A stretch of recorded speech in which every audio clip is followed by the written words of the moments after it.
Good afternoon, good evening, good morning, wherever you're watching from.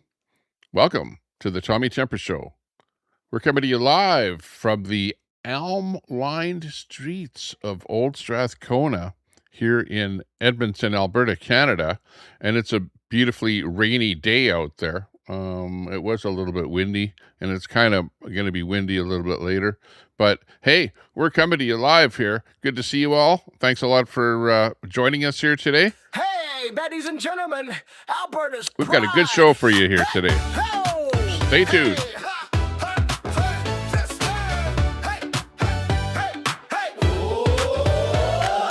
Out in Alberta where the Rockies rise, Tommy Temper streaming with fire in his eyes from a lake house glowing in the moonlight's gleam. He's the YouTube king of the widest streams. Hey. Tommy Temper, you're a great Thank you very much. guy. Appreciate that. Souls with a spark in your eye. Conspiracy theories, politics, How's everyone doing today? streaming from the Rockies, you're second to none. Hot tub bubbling under starlit skies. He's calling out the haters with truth in his lines. Talking about the world from the left to the right. Tommy's Good got to the see mic, everyone keeping it today. tight. Oh, Tommy Temper. Filing into the chat. 1, 2, 3, 4, 5. Looking good. Hey. Well, I'm feeling pretty good here today. Hello. Adjust me.11-G3H at Kimberly 5116. Oh, we got the chat reader on here today. Hang on. Let me take that off so it doesn't fight with me here today. But good to see everyone. Thanks a lot for joining us here today. We got Kimberly in there.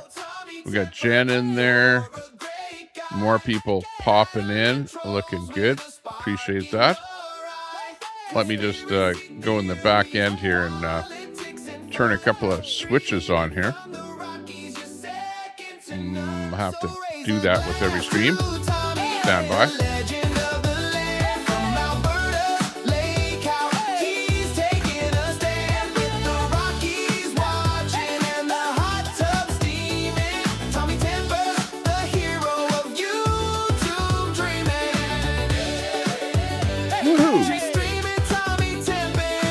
Oh, yeah.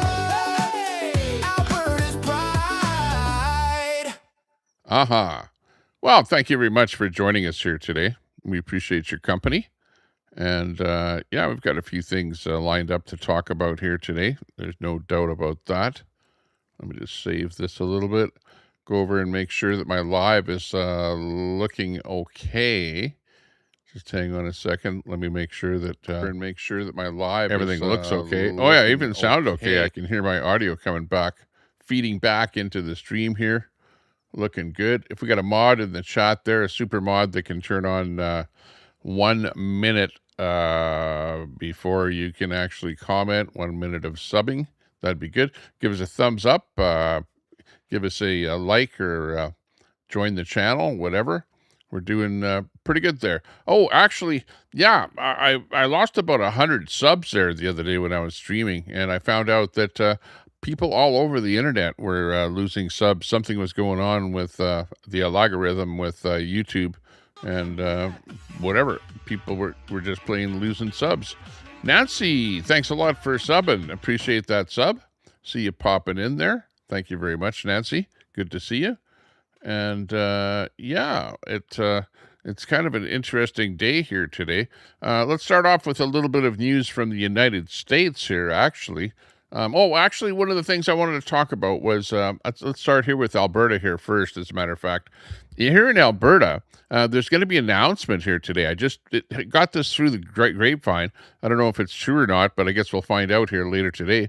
But apparently, Daniel Smith is going to be announcing, because of the windfall of, Alberta bucks from all of the stuff that's going on, with the record oil prices here in the last little bit.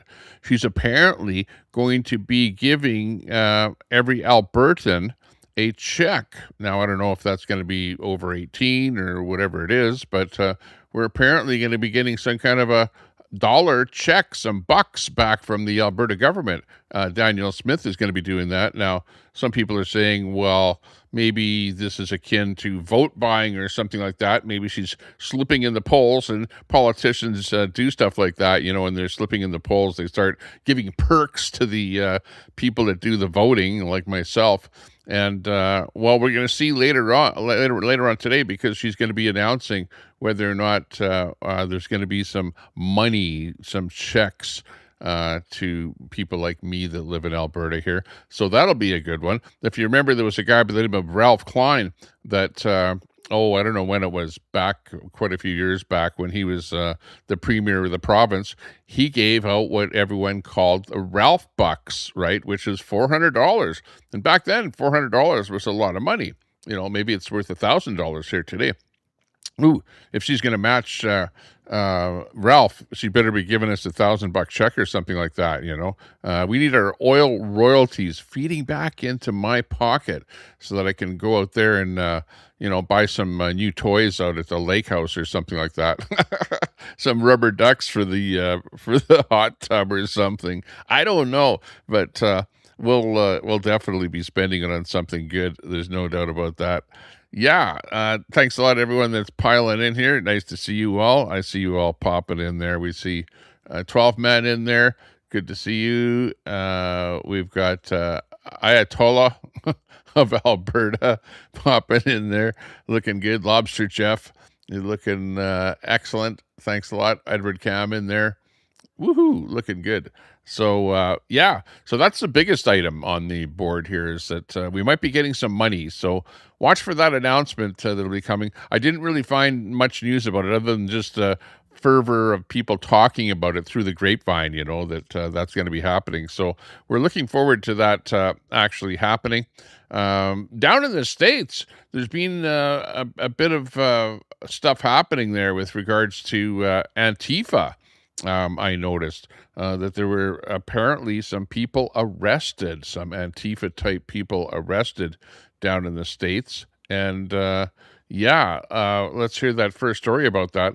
It's breaking news, actually. The Department of Justice has just secured criminal charges against 15 anti-ICE Antifa militants in the Minnesota area for surveilling, harassing, and confronting federal agents.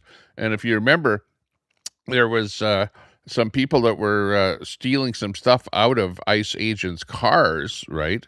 And things like that were happening. So, there's been that announcement down in the States. Let's, first of all, listen to that story here. That'll be our first bit here. Let's just bring it on here, and we'll listen to what Danielle Rosen has to say about that. He's the U.S. Attorney for District of Minnesota. Today, a federal indictment was unsealed, charging 15 defendants with conspiracy to impede or injure federal officers and other charges related to efforts of two Minneapolis-based Antifa groups that violently opposed the enforcement of federal law in our state. Such stalking and other direct actions against law enforcement are criminal, they're un-American, and they'll be met with swift justice. That's why we're here today. To those who choose to threaten or harm federal officers, we will hold you accountable.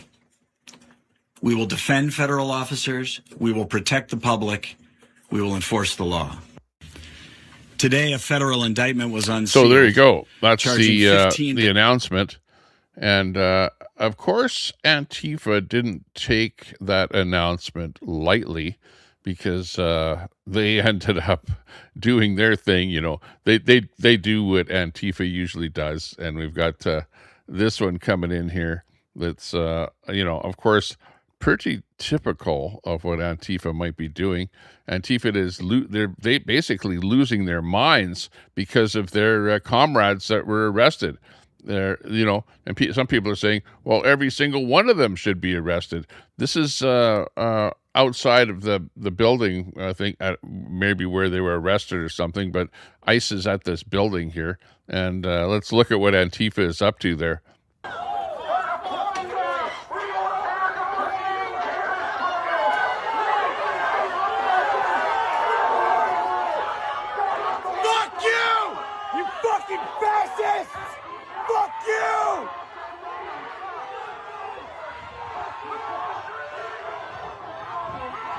Oh my gosh. Just a little bit of pepper spray going on there. Emptying out their cans. Fuck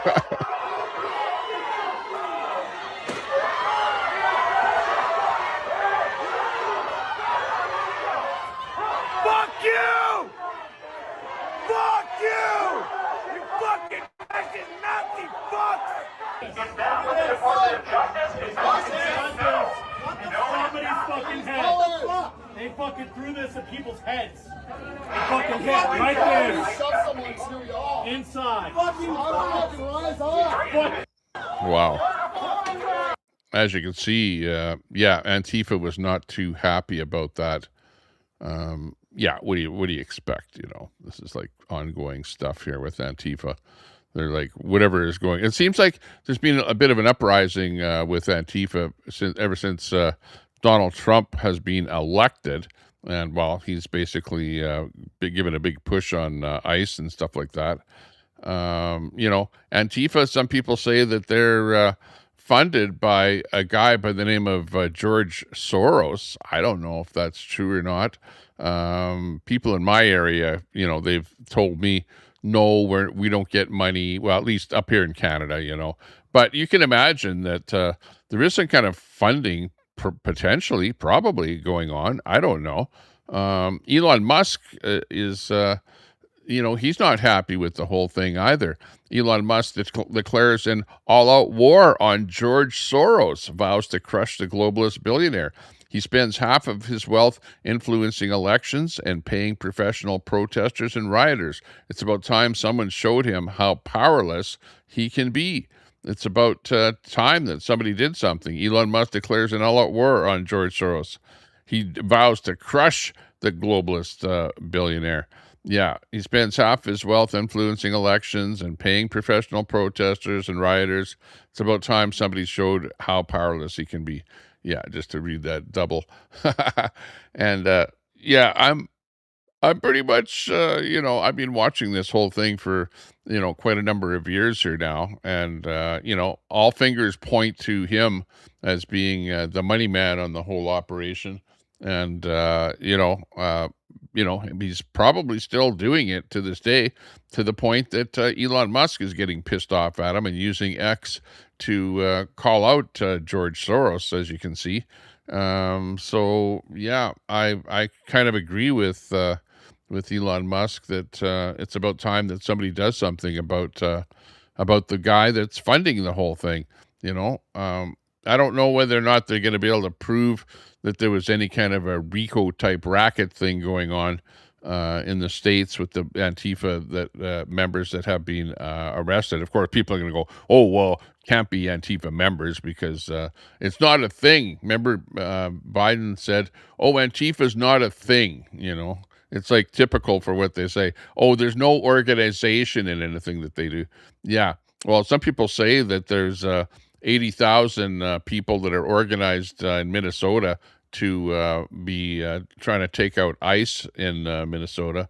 So I don't know if that's true or not, but whatever. It's part of the lore of what's going on there now. We'll find out soon enough as to what's going on. Here's again. Oh, we've also got the Muslim thing going on there too, where they're causing an awful lot of strife all over the place. Oh, hang on. Let me just turn that music off there. And we've got this little clip here of a Muslim kid viciously bullying an elderly white man here. This kind of thing has to stop. Like, this is getting ridiculous out there. Absolutely ridiculous as to what's going on. In fact, I shouldn't even be showing this to you, but check this out. You know, like, look at, why should people have to put up with stuff like this? This is absolutely ridiculous. And this is a Muslim kid viciously bullied an elderly white man. This barbaric violence is disgusting and unacceptable. Time to slam the door on Islamic immigration and deport the Islamists before Western civilization is finished. What do you think about this? You know, that's not me that's recording this or posting it, but I'm just reading what's going on out there. People are getting awfully pissed off about people that are immigrants in the country and the way they're treating everybody else, you know. It's pretty crazy. Craziness out there. Yeah, I would have to agree with that one. Okay, we've got this whole thing that's going on here in Edmonton. We've got the push for Alberta independence going on, and June 28th, there's going to be a big slow roll, flag wave, and the whole big thing here in Edmonton. So June 28th, 1 o'clock to 4 p.m., slow roll, bring your flags, and roll down Henday. There's going to be people that are going to be waving flags and stuff like that. Lots of things going on, lots of posters online. Check it out over on X. Just go to X and do a search for Alberta, and you'll see a lot of this stuff will pop up there if you're interested in doing that. Flag waves can meet at Collingwood Road, Lessard Road, Anthony Henday Overpass, and then there's going to be a big slow roll starting at 266th Street, 114th Avenue, Atchison, if you live in Edmonton. So check that out. That's one of the things that's going to be happening on the 28th. That's a big one happening. Also in Edmonton, breaking news, we've got this story where we've got somebody has put some graffiti out here outside of a daycare for Muslim children on the north side of the river. And this is what it says here: protect women, rise against Islam. So the Edmonton City Police are investigating after Islamophobic graffiti was discovered near a daycare for Muslim children on the north side. So, is this a hate crime? I think that they're trying to pin it as being some kind of a hate crime. Well, protect women, I would have to say that that sentence or that two words would be a good thing. Definitely protect women. Rise against Islam, I guess maybe you could take that as being Islamophobia. I think that's a made-up word too, Islamophobia, that they came up with that because they didn't want anybody talking negatively about them. But anyways, this is where things right here in my own city are starting to pop. Maybe it has something to do with what's going on over in Europe, in the UK, where people are pushing back against stuff like that. Yeah, all words are made up. Yeah, exactly. I see what you mean. Yeah, but anyways, that's happening right here in my city, Edmonton. Now, I didn't do that. Don't blame me for that, and I wouldn't promote stuff like that. Don't do stuff like that. But it's starting to look that way, that things are actually happening like that. This is coming in from the Fraser Institute. Alberta will thrive without being burdened by Canada. The Fraser Institute has just confirmed Alberta is literally Canada's money pinata for federal finances. Okay, check this one out here. This is showing us how much money is being supplied to Canada. So you see that big green line on the very left? That's Alberta. Oh, actually, let me, if I can lift this up a little bit here. Stand by a second to where you can actually see. Okay, yeah, that shows you a little bit here. On the bottom is the Alberta all the way to the left, and you can see the amount of money, and it's looking like about $321 billion. Not sure what the this is Albertans' projected net contribution to federal finances, 2007 and 8 to 2026-27, and it far exceeds the contributions from any other province. So check it out. Look at Quebec on the far right. Quebec is like, they're sucking $429 billion during that time period out of Canada. You've got Nova Scotia, Manitoba, New Brunswick, Newfoundland, Saskatchewan, and PEI are all negative. The only provinces that are really contributing appear to be Alberta. The majority is Alberta. Then you've got a little bit from BC and Ontario in there.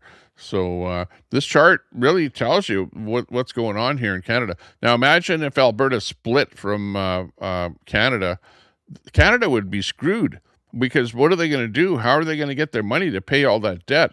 money that that Mark Carney is spending on, billions and, over $100 billion that he's spent. In fact, it's more than that even, because I haven't been counting for the last couple of months here, and he's buying fighter jets and all kind of stuff like that. So, it's not looking good for the rest of Canada if Alberta does split. Quack in there. Hey, Quack, good to see you. Thanks a lot for popping in. How's it going? Yeah, looking good. Trolls and hoes. Yeah, exactly.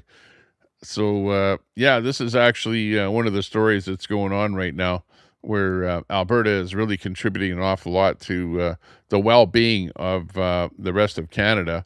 And I'm not liking it at all. And that's one of the reasons that Alberta wouldn't have any trouble separating from Canada. We might be in debt trying to get different things going, as soon as separation happens. But over a period of time, we'll be doing quite well, very well. Okay, we got this story coming in from the CBC. If you are into the CBC television and radio networks, that's the Canadian Broadcasting Corporation. Apparently, high ratings are incoming because the CBC has scrapped NHL broadcasts. They aren't going to be broadcasting Hockey Night in Canada anymore, and they're going to be focusing on women's and LGBTQ sports programming, if you can believe that. So this is a win for you, Edward Cam and Al Munson, if you watch CBC and whatever. You guys will be feeling really good about that. I drive from Sylvan Lake to Edmonton all the time, and every time I turn on that CBC radio, they're talking about queer this, LGBTQ that, just weird stuff that I never listen to. I don't talk about, and I'm really, quite honestly, not interested. And I don't need my kids in the car listening to that stuff that they're broadcasting on CBC. So all I can say is, they have a one-track mind. CBC has a one-track mind. It's like all about stuff that is like abnormal, like not regular heterosexual type stuff. Like even on Mother's Day, last year on Mother's Day, they broadcast some kind of a queer thing. And I'm thinking to myself, geez, like at least talk about regular mothers and not people that are transitioning and stuff like that on Mother's Day. But whatever, that's CBC, and that's what's going on there. That one's for you, Edward Cam there. Yeah. What's LGBTQ sports programming? Yeah. Well, watch them, and you'll see what's going on there. It's going to be the kind of thing that you're going to like. Okay, what else is happening? Oh, we've got this breaking news story here in Sundry. Breaking news. Where's my breaking news thing here? I need the breaking news sound effect for this one here. Oh, yeah. Breaking news. Yeah, breaking news in Sundry, Alberta. The town of Sundry has they were going to have a parade, right, for the rodeo, because every year they have a parade and a rodeo, right? This story here is like, breaks the hearts of the children in Sundry that are so used to watching this parade. So anyways, I don't know who it was, but somebody entered a float in the parade that was going to have a bunch of Alberta flags on it. Not independence, nothing to do with independence. They weren't going to say independence, no signage with independence on it, but just Alberta flags on the float. And the town, or sorry, not the town, but the committee, I guess you could call it, for the parade rejected the float with the Alberta flags as being too political. Can you believe that? Too political. Our Alberta flag is just too political for the town of Sundry in the parade. And they've had that parade for eons there. And the parade is just before the rodeo starts, right? And it's going to be on Saturday. But, hang on. It's not going to be happening because what happened is they told the people with that float with the Alberta flags that they couldn't enter it in the parade. That was the first thing that happened. So then they got a bunch of blowback. Now, hey, as far as we're concerned, okay, so you tell us you can't have a float in there with the Alberta flag. Okay, no big deal. But the pushback on the whole thing with Albertans trying to enter a float with a bunch of Alberta flags in it, the pushback was so great to the committee. And I would imagine that the pushback is probably from those forever Canadian people, because they're so violent and so vulgar that that they're going to be sending messages, nasty messages and stuff like that to the committee. So what happened is the committee got so many nasty messages and stuff that and maybe there was threats against them and stuff like that. Yeah, they even said that, threats. But the Sundry, they rejected the Alberta flags as being too political, first of all, and which it was wrong in my line of thinking, because it's just a flag. But that flag, I will have to admit that the Alberta flag has actually become the symbol of Alberta independence. So just like during the convoy, where the convoy used the Canadian flag, it was the same thing. Is all the lefties are like, oh, that you guys have taken over the Canadian flag, hoodwinked everybody, and now we don't like the Canadian flag anymore because you're using it as a symbol for your convoy. Well, now it's the Alberta flag here is what's happening. So what ended up happening is the town of Sundry, instead of just kicking that float out. Thanks a lot for that super chat.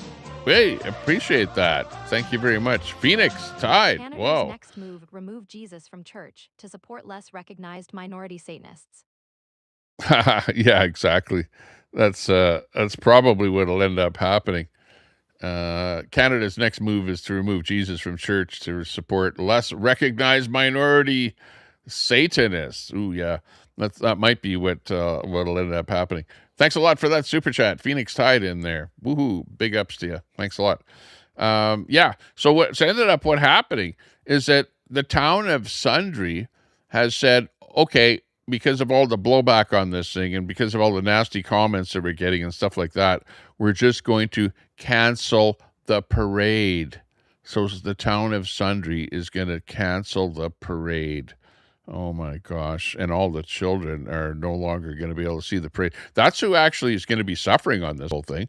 The people, the children, kids are the ones that like the parade. Everyone in the town likes to sit out there and watch the parade.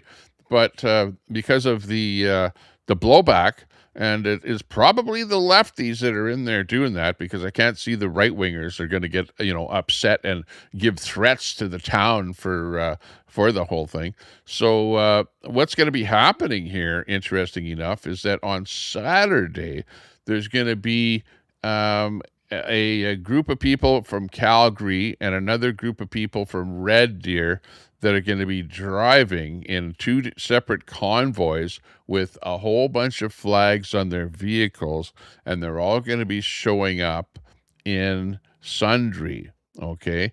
And the two convoys gathering together are going to be actually doing the parade. So it's going to be a parade of vehicles, a convoy of vehicles that's going to be replacing the actual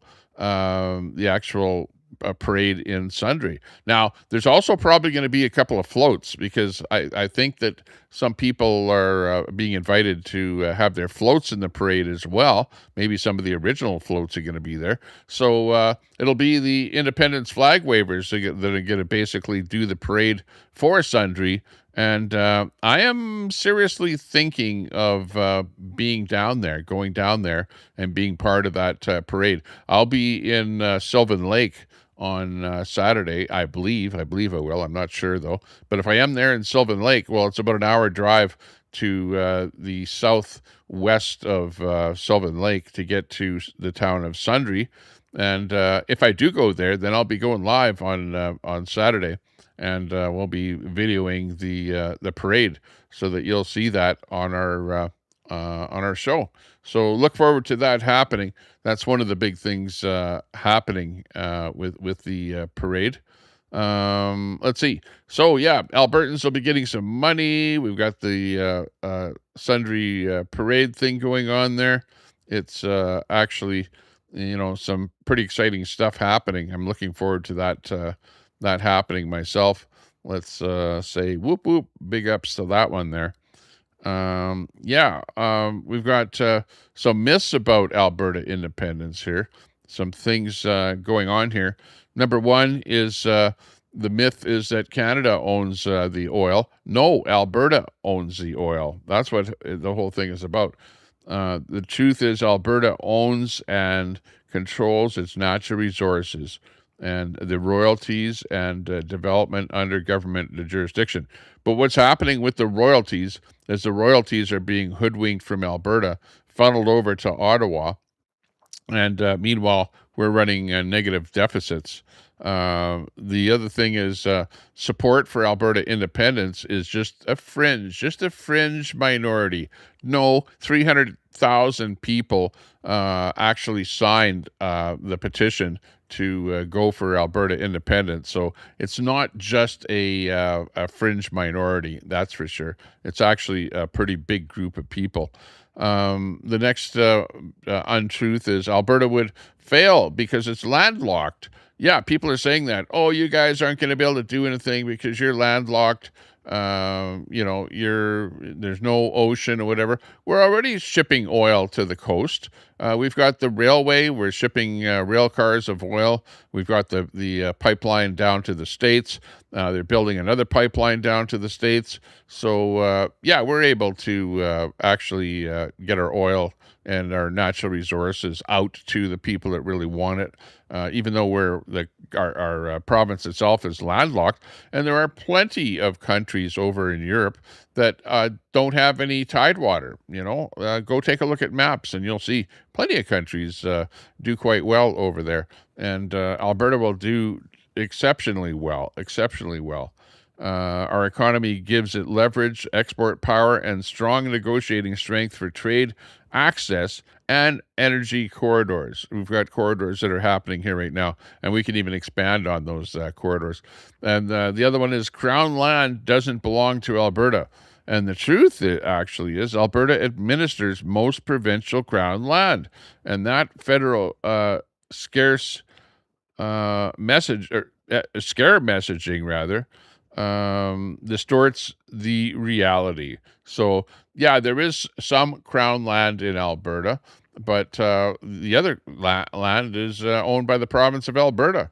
Now, you also have native land where bans are on native land, and that will remain as being reserves, So don't fear.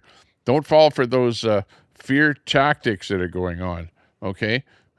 Because it's all fear tactics. Know the facts, and let's build Alberta's future. Yeah, we can do it. Look at it. Outside my window, it is a real storm out there. We've got rain coming down. You can see rain beating on the window outside my window. I'm looking outside here. The birds are kind of gone away there because they don't like getting too wet. The wind is picking up. And it's kind of actually, and it's really coming down there right now. The rain is really coming down, so we're getting quite a bit of a storm in here today. And yesterday, it was pretty much the same thing. We were getting a lot of rain, and people are going, "Oh no, it's climate change. The climate is changing." Exactly. The climate is always changing. Some years we get more rain, some years we get less rain, sometimes we get sunshine, sometimes we get cold weather, sometimes we get warm weather. It's like all over the board. It's called the climate. That's what happens. But is the sky falling? Well, maybe today the sky is falling because it is raining quite a bit there. The bird bath outside is getting quite full of water. Take a look at it out there. Holy jeez, it's right up to the brim there. And we did get last week there about 3 inches of rain. Sylvan Lake, I can actually visibly see out there at the lake where the water is quite high. It's coming a little bit closer to the shore. And when I'm riding my bike around in Edmonton here, I see the river Ooh, and it's I hear some thunder out there too. So we got lightning and thunder happening. But the river is really high right now, and the creeks like Mill Creek, where I ride my bike, it was really rushing there the other day when I was riding my bike through Mill Creek. So yeah, lots of stuff happening here in Edmonton. Let's see. Keith Wilson says these federalists are promising fantasy. They say Canada can be fixed if Alberta just waits, votes correctly, argues politely, or leads harder. But where is the mechanism? How will equalization be fundamentally changed? How will the Senate be meaningfully transformed? How will Ottawa be prevented from reimposing energy hostile policies after the next election or even before? Hope is not a constitutional plan. Independence is. Yeah, absolutely. We're not going to win at all by staying with the status quo, by doing what we're doing and being in Canada here. The other thing is we're being inundated by too many people, too much mass immigration going on. I've got this story here. Let me just see if I can pull it up here so that you can see it and I can read it at the same time here. This one is coming in from Edmonton here, and this has to do with immigration here in Canada. And it's getting, where you're hearing about these rape gangs and stuff like that over in Europe. Yeah, well, we're suffering from that same stuff here in Canada because we've got similar immigrants coming over here with their similar ideas going on. We've got this story coming in here. It's somebody posting this on X right here from my own city saying, "Hello, I'm hoping you can share this information. My daughter was walking with her friend yesterday evening when a dark gray van with 5 to 6 East Indian men approached them. The men tried to get them into the van, coming up with the sliding door open and yelling. I have some videos, but we're trying to obtain the license plate or have somebody identify them. Throughout the incident, they were recording the girls. It happened on a busy road, Rutherford, and it was still light out. The event occurred yesterday at 8 p.m. So yeah, we're putting up with crap like this, where these guys are trying to lure young girls into their vans, 5 or 6 East Indian men in a van doing stuff like this, and it's starting to get out of hand, absolutely out of hand as to what's happening. We've got these similar people doing home invasions. They've got guns. You've got illegal guns. They're robbing stores, jewelry stores, all kind of stuff like that. Stealing cars. The lawlessness is absolutely getting out of hand. It is like completely terrible, and we have to do something about it. So why is it that this stuff is happening, and why is it that a whole bunch of countries have all of a sudden, participating in this mass immigration stuff? Is it the George Soros crew? Is it the globalists? It's all outside of Canada. You know that because you have it happening in Canada, you have it happening in France, Spain, Sweden, the UK. Australia, New Zealand, you have mass immigration happening in all these countries. Now, why is it happening? Why is it happening? Because you've got the globalists have brainwashed all of the politicians. When these politicians take these trips to Davos and to these globalist conventions, they get brainwashed, okay? And they get brainwashed to think that mass immigration is a good thing for your country. But, once you see that it's not a good thing for your country, ooh, big thunder happening. Why don't they do something about it? Like stop the mass immigration. You know that you've brought too many people in. Just stop it. And in Canada here, they haven't stopped it. They backed off a little bit with the mass immigration, but they absolutely have not stopped bringing people in. And why do they keep bringing people in from the same places?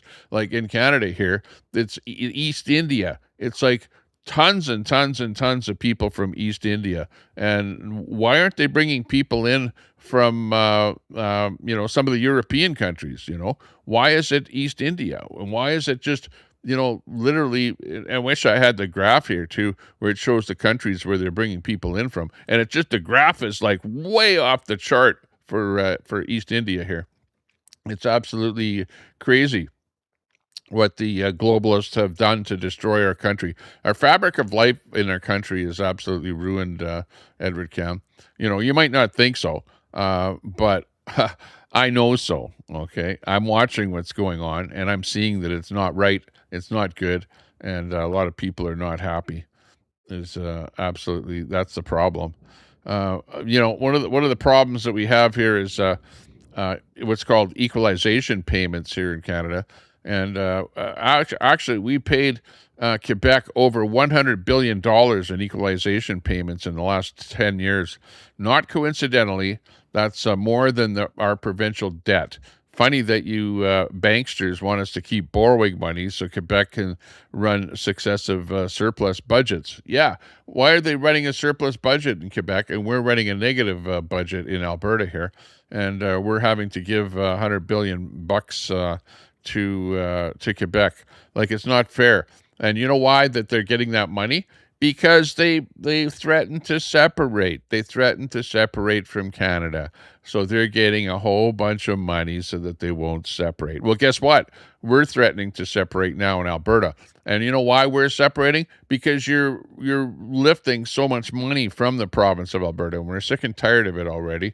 And we want to do something about it. Susan K., what? It's not true. They have absolutely tightened the immigration policy.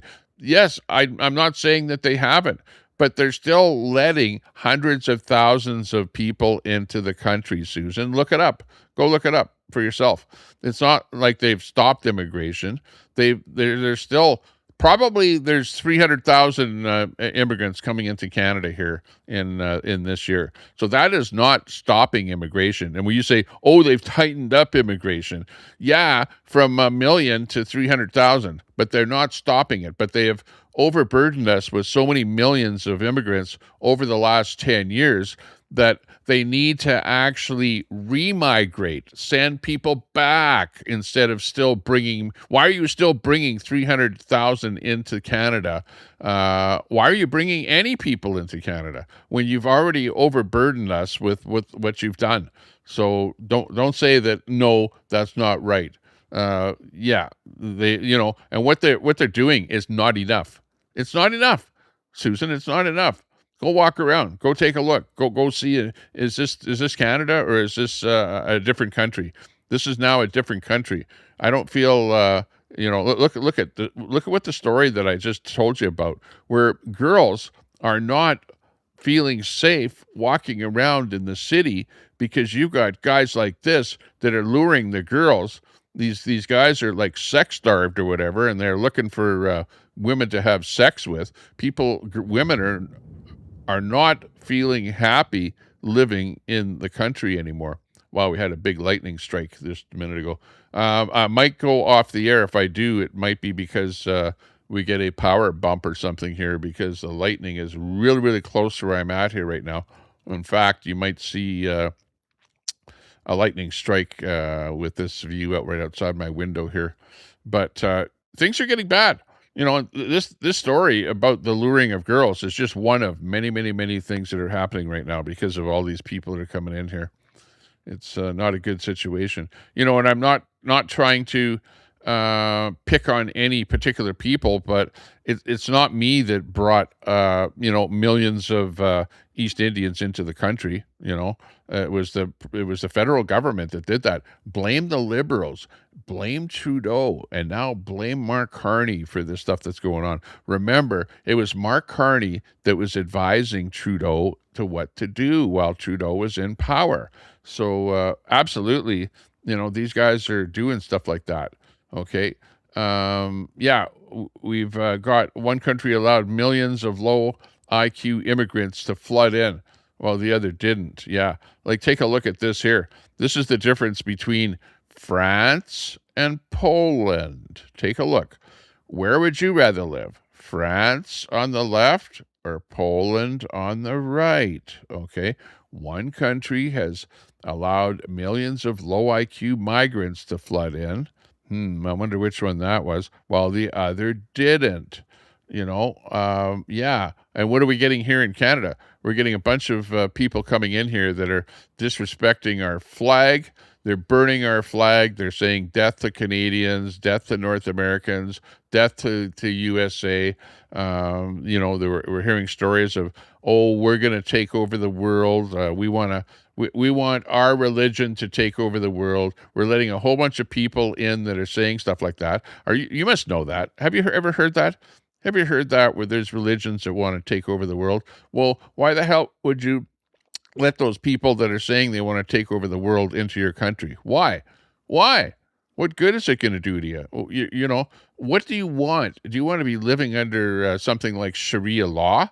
You're already seeing that you've got places in the UK where they're setting up no-go zones, where even the police are afraid to go into those areas. They brought in their own Sharia law into those areas and are looking at stuff for themselves. And it's gone to the point that average people are afraid to walk in those areas. Look at have you seen the city of Brantford is a really good example in Canada. Brantford, okay?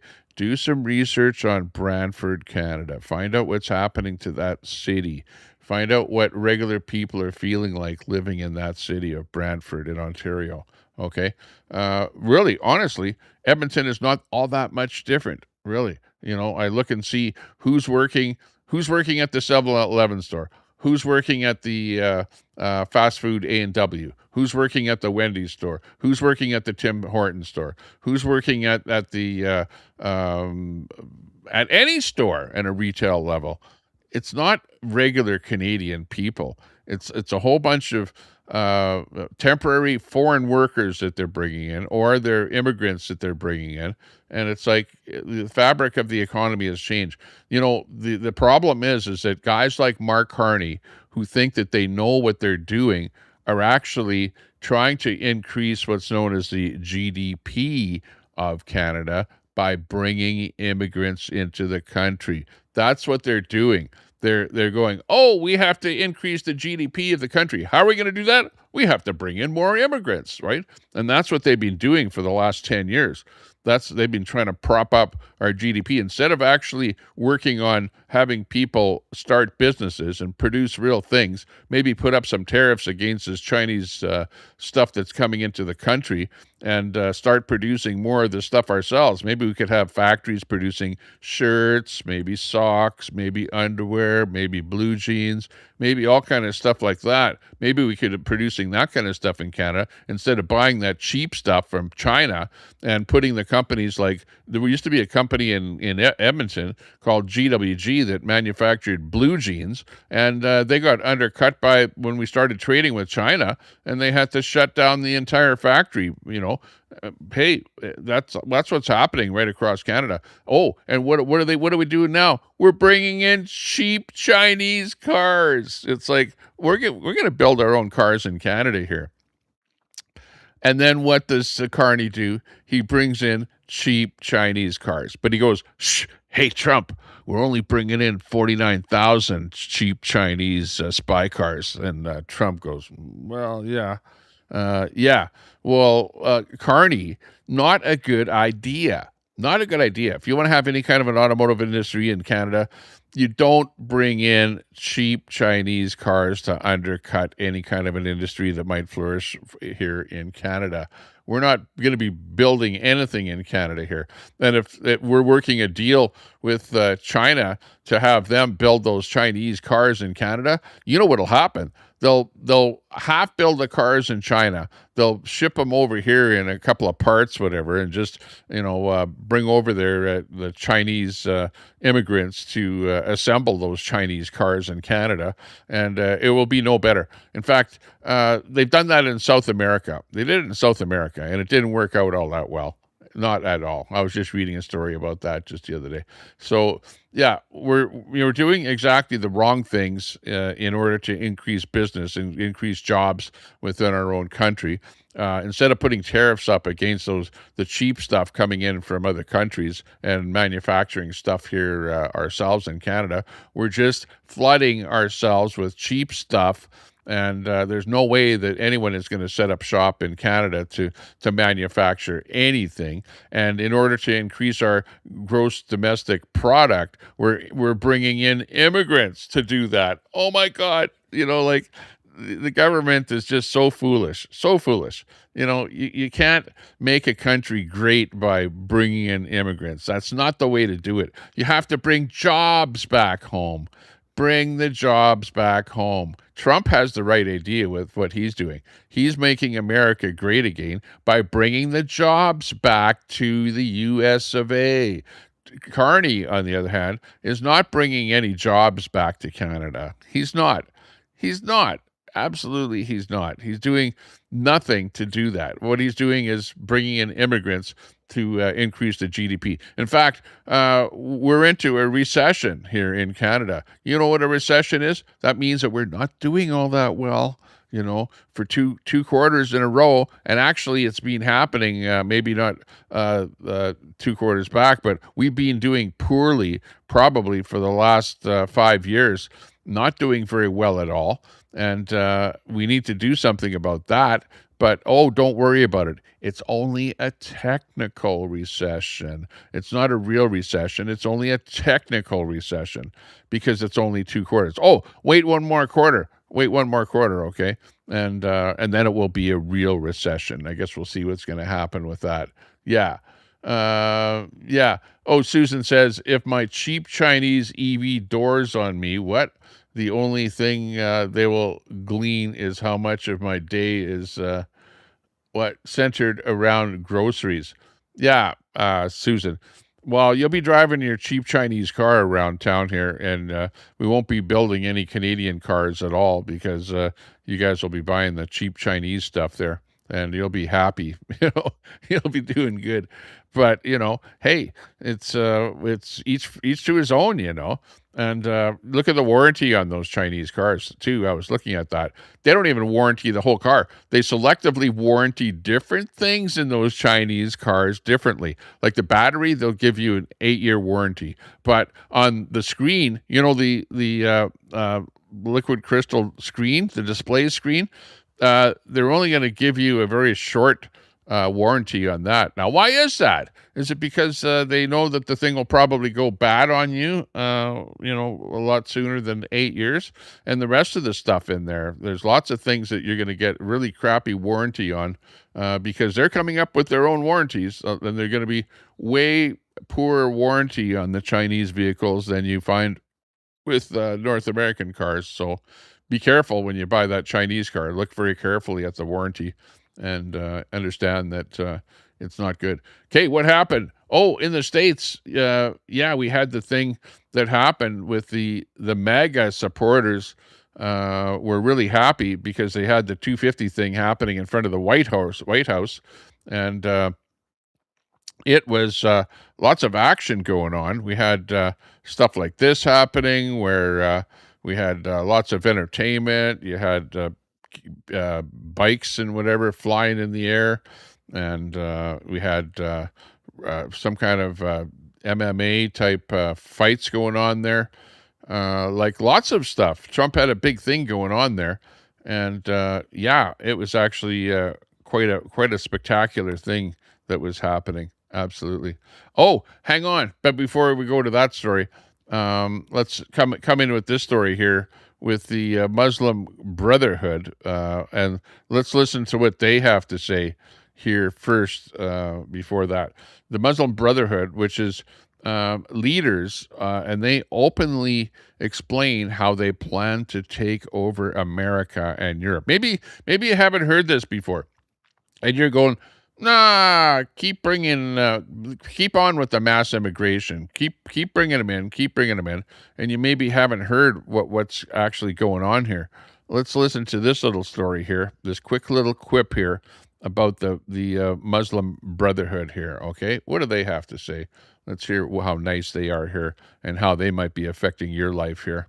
700 years of our trial to conquer Europe by force failed. They did something wrong, very wrong. They tried for many years to conquer Europe through wars. only wars. This is the soft Islamic conquest of the West. Basically, what the Islamic and again, I'm an Orthodox Muslim. What we couldn't do in the last, say, 20 years, now the West is doing it for us for free and even paying for it. Allah permitted them to live off the infidel while they are subduing them.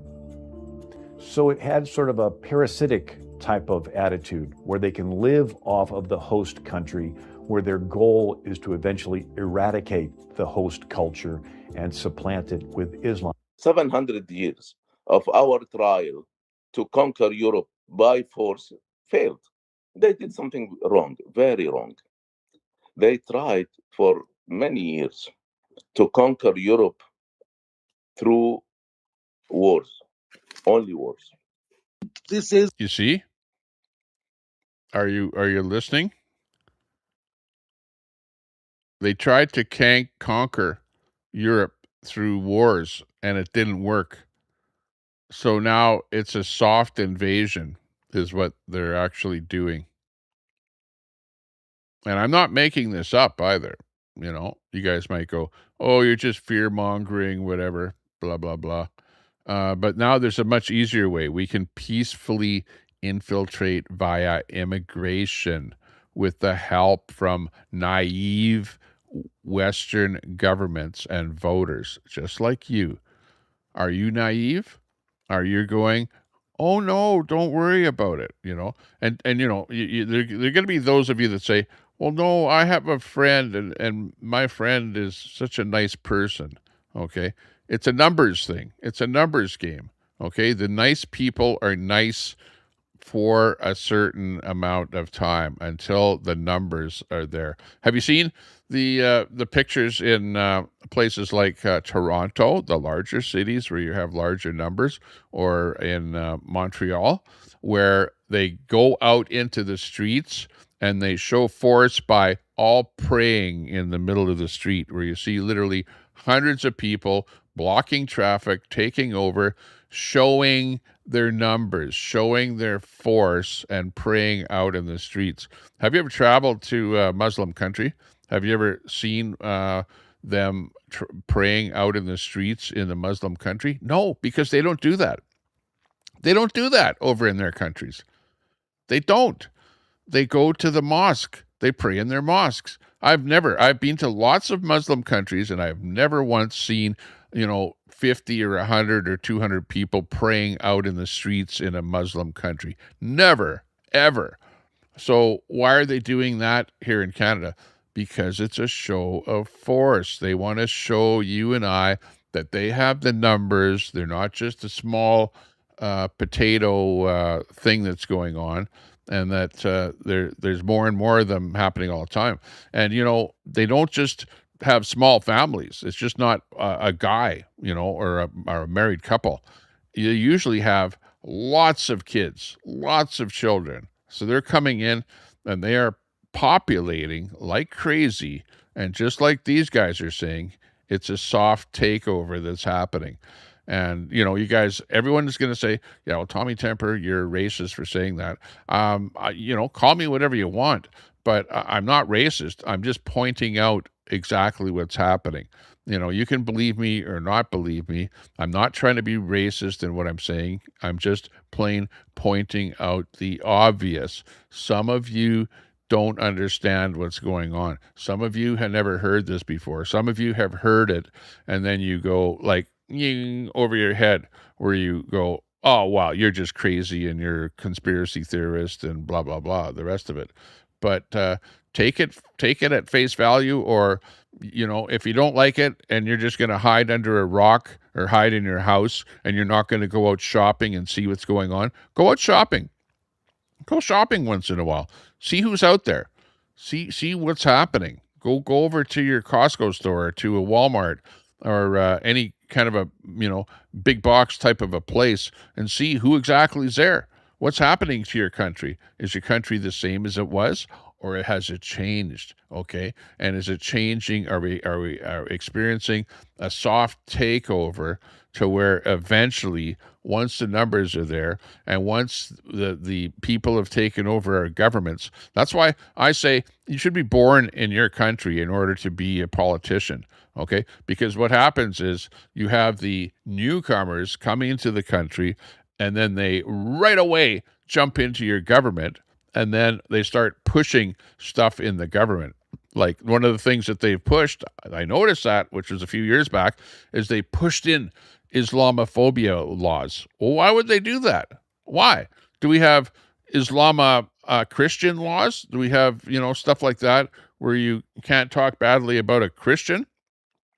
I don't know that we have anything like that. So why is it that we have Islamophobia laws? Oh, it's so that I won't talk badly about them. I'm not talking badly about them either. I'm just pointing out the obvious. I'm pointing out exactly what's going on. I'm not happy about it, and you shouldn't be happy either. It's all fake news. It's phony stuff. It didn't happen. It did happen, and it is happening, and it's happening all around us, and you need to be aware of it, okay?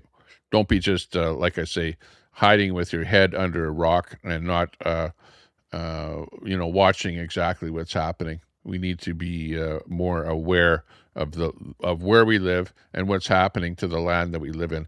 Eventually, imagine Canada or the USA in 20 years from now. You continue on with mass immigration. 20 years from now, it's going to be, well, you better be changing your religion.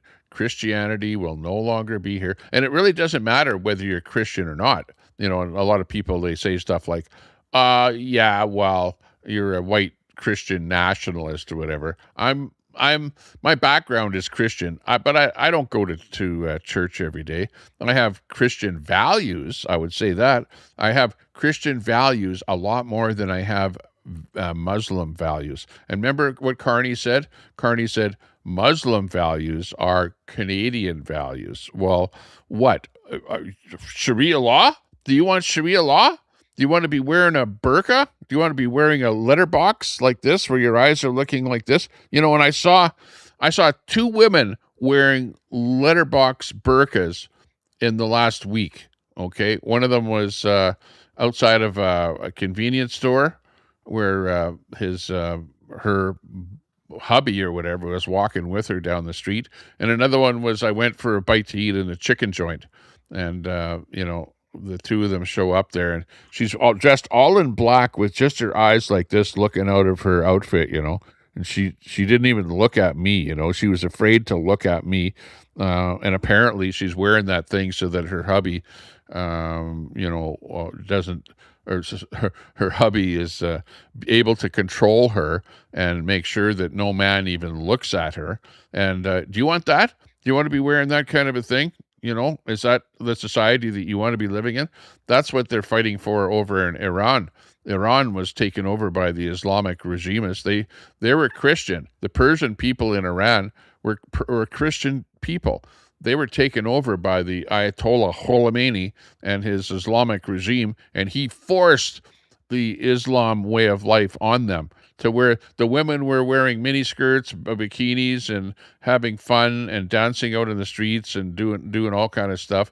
And then all of a sudden they had to all cover up and make sure that they're not dancing in public or anything like that. And no stuff that you would have in a Western world.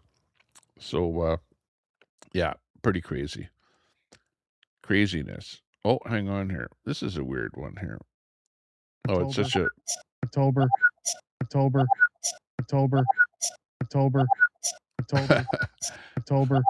What the heck? This is like the weirdest thing that I've seen here. This is from my good friend, Unacceptable Fringe, where he posted this. October.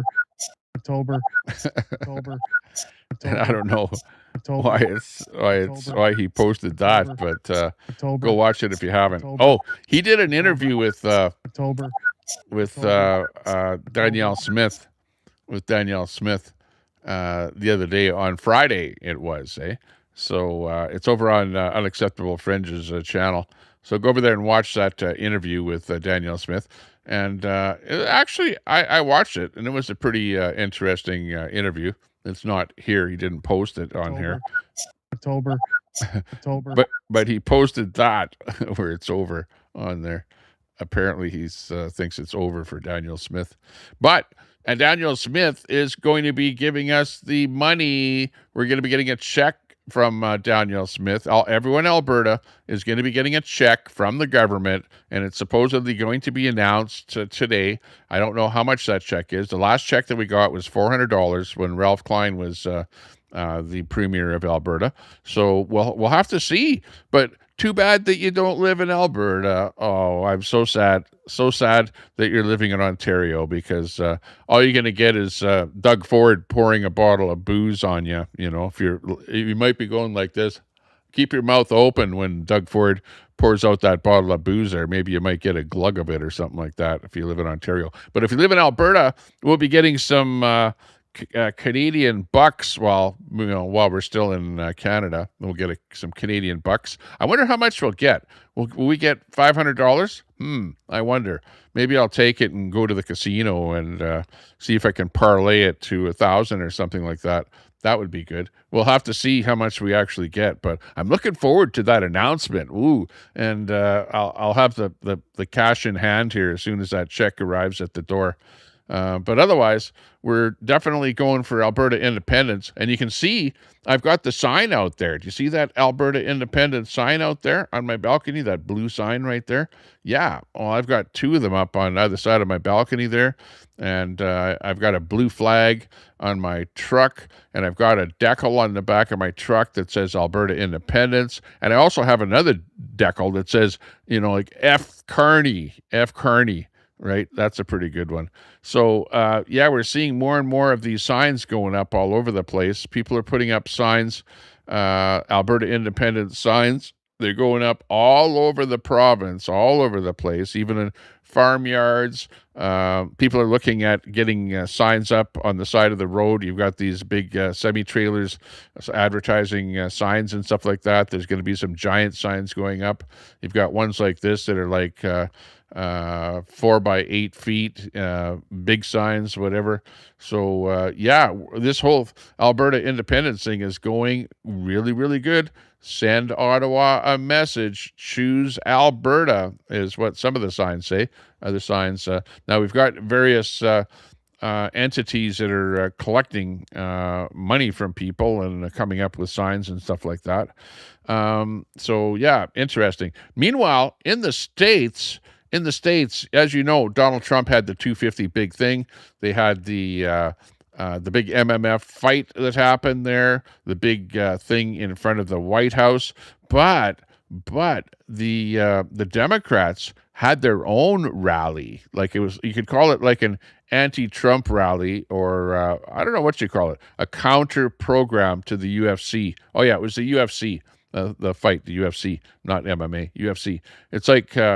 You had them with their rally. So check out this Democrat rally that happened. It was called Take Action at riseupsingout.com.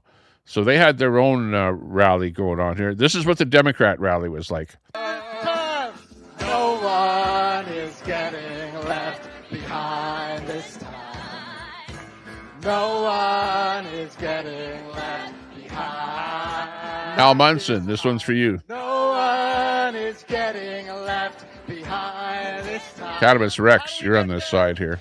Together or never. This is the Democrat side over in the States. No one excellent.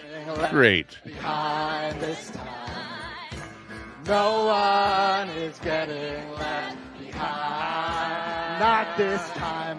No one is getting left. Oh, I wish I would have been able to watch the whole event. It just sounds so exciting. No one is getting left behind. Oh my God. No one is getting left behind. not this time. No one. What do you think of this one? Getting left behind. This is for all the Democrats out there. Get there together or never get there at all. This time, no one. Oh, geez. Hang on. I can't handle that. I can't handle any more of that. That's how bad that is. That's no, even I could sing that. No one is getting left behind this time. No one is getting left behind. No one is getting left behind this time. Oh, my God. But wait, there's more. There's more. That wasn't just it. There was more entertainment that happened. There was more singing, more festivities, and just as great.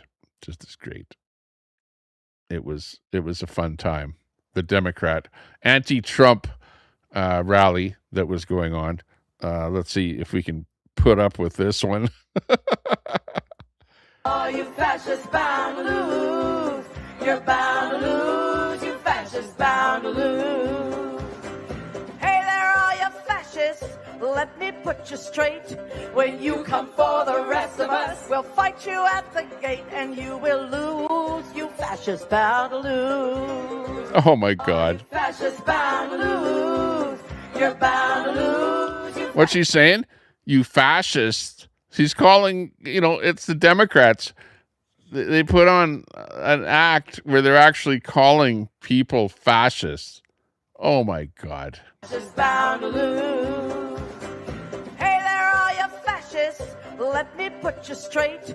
When you come for the rest of us, we'll fight you at the gate and you will lose. You fascists bound to lose. Oh, you fascists bound to lose. There's another one for Al Munson. You fascists bound to lose. Hey there, all you fascists. Let me put you straight. When you come for the rest of us, we'll fight you at the gate and you will lose. You fascists bound to lose. Yoo-hoo. Oh, you fascists bound to lose. You're bound to lose. You fascists bound to lose. Oh, my God. I can't listen to this anymore. What the hell's the matter with you Democrats?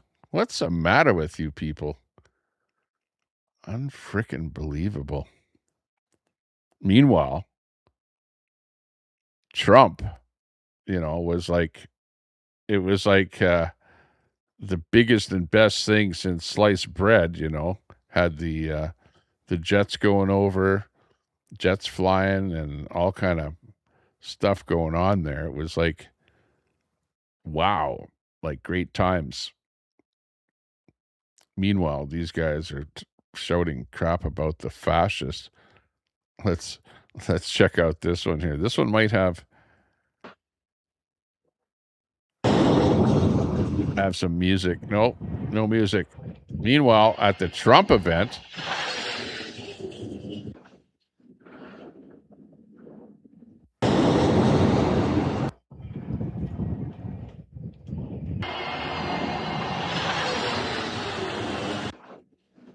big flyover is happening,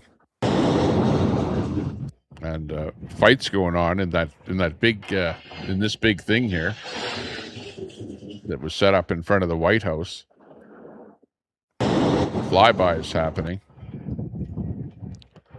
Just exceptional times going on there.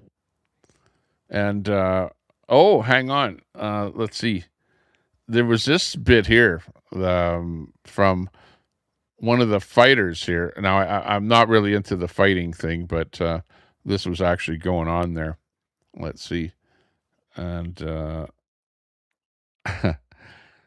Josh Hokett is who's talking here. Let's listen to what Josh Hokett has to say. Apparently, he was the winner of the fight here. And let's see what he has to say here after the event. This here, you can't make this shit up, is where we'll yeah.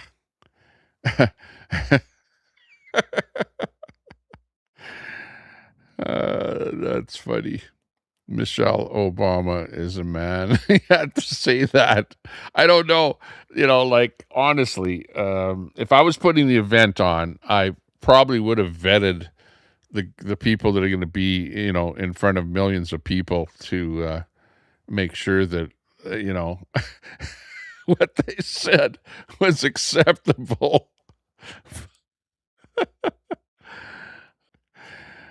That is funny that he would say that. That topped off the whole Trump event right there. That was like the pinnacle of the whole thing. Oh, you can't make that up. Yeah, I had to laugh when I saw that. I couldn't believe it. I couldn't believe that he would say that. I don't know. Is Michelle Obama a man?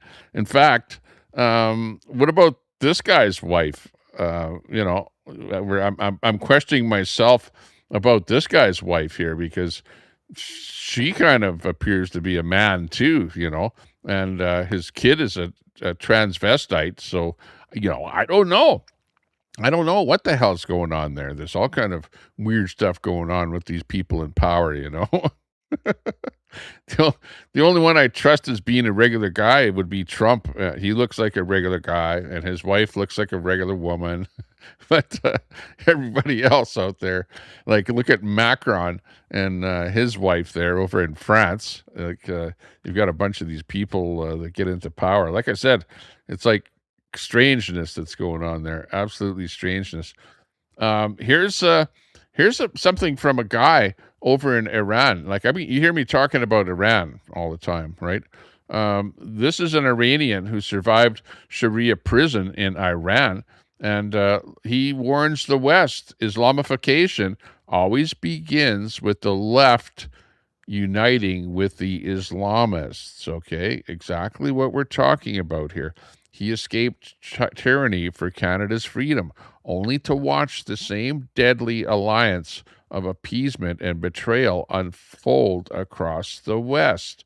Weakness invites conquest, and they will never stop. He's talking about the Islamists, okay? So, I'm saying be wary. Have you ever gone out with somebody, if you're a woman, you've gone out with a man, or if you're a man, you've gone out with a woman, and all of your friends all around you say, don't trust that person. They're not good for you. Dump that person. You're going to be in trouble, and then you never listen to your friends. And then at the end of the day, at some point in time, you split up with them and you go, yeah, my friends were right about that. That's what's going on here with where we're living. Everyone that you're listening to and all the stuff, you're considering it to be noise out here. It's just noise. The world goes on and everything is great, and there's noise that's going on all around you, and you're not listening to the noise. You're just going, those guys it's a bunch of bullshit. It's a conspiracy theory, whatever. Yeah, let's listen to what this guy has to say about Islamism in Iran. I'm a political refugee from Iran. I've been to prison. I've been under Islamic law, and I know how it starts and I know how it ends. And it always starts with for some reason, unity of left and Islamists, and it scares me. So I came here to be free. I chose Canada as my second home to live in a free country. And I'm beginning to get really scared, because the way things are going, it looks like they're going to basically appease Islamists just to not raise any ruckus or something. They're just going to appease them step by step, and they're not going to stop. They see it as a sign of weakness, so they're going to take more and more, and I'm against that. I'm a political refugee from Iran. So, I've been to prison. Don't listen to me. Don't listen to Tommy Temper, who's just sitting here watching what's going on. Listen to the people that actually have experienced it, okay? Like him. He's experienced it. He knows exactly what's going on. He knows what it's like to actually go to jail in that kind of a country, under that kind of a regime. and it's not good. And what we're doing is we're actually inviting it over, and like we heard earlier, it's like a soft takeover that's happening, and it's not a good situation at all. It's craziness that's happening. Here's the story. Oh, where we talked to you about the Streisand effect and the billboard that went up. Yeah, we had one of our billboards, a little sign like you see right there, but there was a billboard in a town that got put up, and the whole thing was taken down by the town. The town didn't want to have that billboard up there because you had a bunch of people that don't like Alberta independence, right? So that's basically what ended up happening. Let's listen to this story here. Well, as you know, I'm originally from Alberta, and in so many ways, the heart of Rebel News is in Alberta, even though our studio is in Toronto. Sheila Gunn-Reid is our chief reporter out there. She's also the head of a so-called third-party campaign group to make sure we can get the facts out there for the Alberta independence referendum, or what's turning into a referendum about a referendum. One of our friends out there who's been working with us in different ways, for example, he comes on our live streams from time to time, and we just republished a new edition of his book called The Sovereigntist Handbook, is our friend Corey Morgan. And he's dyed-in-the-wool Albertan who has set up a third-party group as well. And he's put up a billboard by the side of the road near Taber, Alberta, one of the most conservative places in the province. The billboard is very innocuous. We'll put a picture of it on the screen now. There's nothing coarse about the language. There's nothing radical. It is, you know, I don't want to be mean, but it's a bland message. Send Ottawa a message, choose Alberta. Like there's nothing offensive whatsoever there. As you can see in the fine print underneath, authorized by Pathway to Independence, that's Corey's group, so it complies with all the rules. Incredibly, this sign has been threatened by the bureaucrats in Taber. Joining us now to talk about this is Corey Morgan. Corey, can it be true? Is that Taber one of the most right-wing places in the world, and they're mad with the most simple message, send Ottawa a message? Like that, how can you even be mad at that? I don't know. Of all the towns, it's not Nelson, BC or something like that. I'd heard from others there's actually a big pro-life billboard in the town, which everybody's perfectly fine with. But there'd been some complaints given to the town office, and the town office sent a letter to the company that hosts the sign and demanded that he remove it. And at this point, it's still up there. We're seeing how, because it's an unreasonable request, and it's, as you said, a pretty innocuous, bland sign. I don't think it's setting a good precedent if towns can start determining who may or may not advertise on private space during a campaign. Yeah, I'm going to say innocuous, not bland. I didn't mean to say bland. I was just making the point that you'd have to work pretty hard to be upset with that message. I mean, in all 10 provinces and 3 territories, I'm sure people like to send a message to Ottawa. It's not an unusual thing to call for.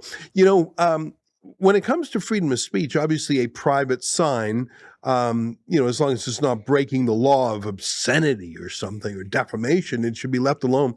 In our jurisprudence over freedom of speech, political speech is deemed to be one of the most protected species of speech there is, because it's not just for the interests of the talker and the listening and the interests of the listener. It's an integral part of our democracy. So for them to target this sign is sort of crazy. But, as these things sometimes happen, the Streisand effect, Corey, that when people criticize something, all of a sudden it draws a lot of attention to it, as what happens to Barbara Streisand's house. Free advertising. Tell us about the Streisand effect. When some town bullies tried to get that sign taken down, it turned into something wonderful. Why don't you tell us?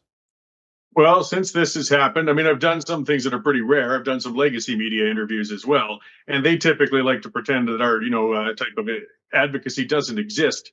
As well, I've had now donations of thousands and thousands of dollars with people expressly donating for me to put more billboards up around the province. So I got another one that's live on Highway 1 over on the east side of Calgary, or the east side of Alberta. And I'm negotiating with a few other spots to get even more billboards going. So our strategy is, if you keep trying to get them banned, I'm going to keep getting donors, and we're only going to spread farther. And I can only thank the complainants for this because it really brought us into the scroll to reach out to that many more supporters. Yeah, well, I tell you, I hope that the town of Tabor goes no further. I think they made a mistake by sending a communication to the billboard company. I'm glad so far the billboard company has held firm. And I just don't. I think they need to be corrected. But Yeah, you did the billboards turn are lemons into lemonade. still up. We have I mentioned a moment ago, we have a third-party group as well. Yours has done superbly well. It's all public information. It's all filed with the government, so it's no secret for me to say. I think you've raised 26 grand on this, on people coming to your aid. Am I right? That's what's on the Elections Alberta site. And actually, we don't report yet all the donations under $50. And we're still a day or two behind on that. So actually, it's over 41,000 now, which was well and beyond in a week that we thought we'd raise a few $1,000s and get a few hundred lawn signs out. And this is people were obviously eager to find something to start moving a campaign along here. So it's been fantastic. Great. Well, good for you for standing firm. And I saw on Twitter a picture of you just jamming your Hyundai full of lawn signs. You know, it's a painstaking business delivering lawn signs, but there's really no better way to meet people, because the people who take lawn signs are some of the best people around. They're showing some courage. Have you been out and about delivering those? Because I remember, you know, I'm 54, but when I was 29, half a lifetime ago, I briefly ran for the Canadian Alliance. I was a candidate in Calgary South. Oh, yeah. Okay. Daniel Smith is live right now. Okay.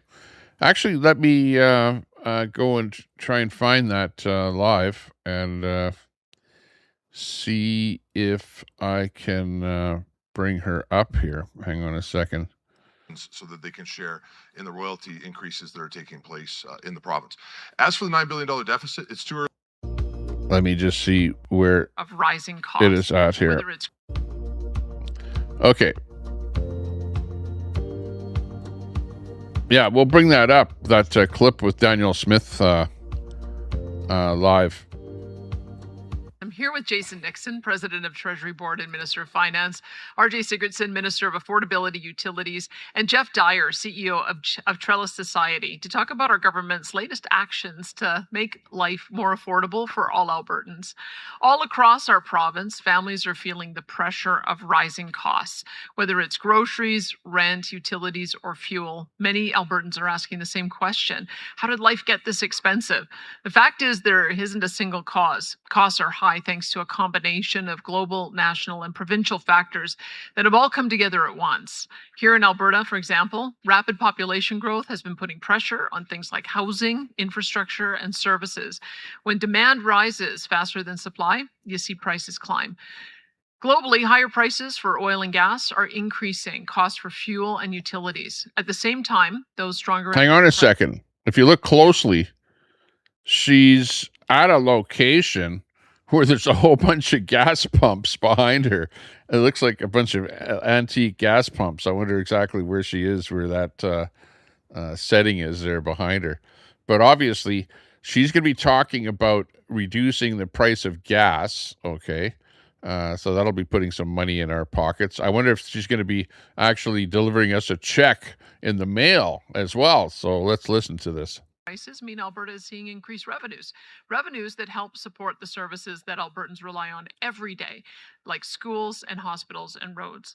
But our government recognizes that families are feeling the pinch, which is why we're taking action to put more money back in their pockets. Beginning July 1st, nearly 3.4 million Albertans will be eligible to receive $100 through the new Alberta Energy Rebate. The Energy Rebate will put tax dollars collected over recent months of elevated energy prices back in the hands of Albertans to help with the cost of fuel and other household needs. Rather than relying on retailers to pass on the fuel tax relief, this approach will ensure elevated oil revenues deliver real benefits to Albertans, benefits that don't $100. This rebate replaces the fuel tax relief program, which temporarily paused all or part of the 13-cent per liter provincial fuel tax when oil prices reaches a certain threshold. When the federal government suspended its 10 cents a liter fuel excise tax earlier this year, those savings were seemingly erased at the pumps within days and before Albertans could actually feel any relief. In practical terms, the energy rebate gives Albertans real returns now on the higher oil prices already seen in the previous months, delivering families, we estimate, over 50% more than the fuel tax relief program was projected to provide over the next 3 months. So whether the priority is groceries, bills, rent, or fuel, the energy rebate ensures flexible support, with guaranteed support for every eligible Albertan, driver or not.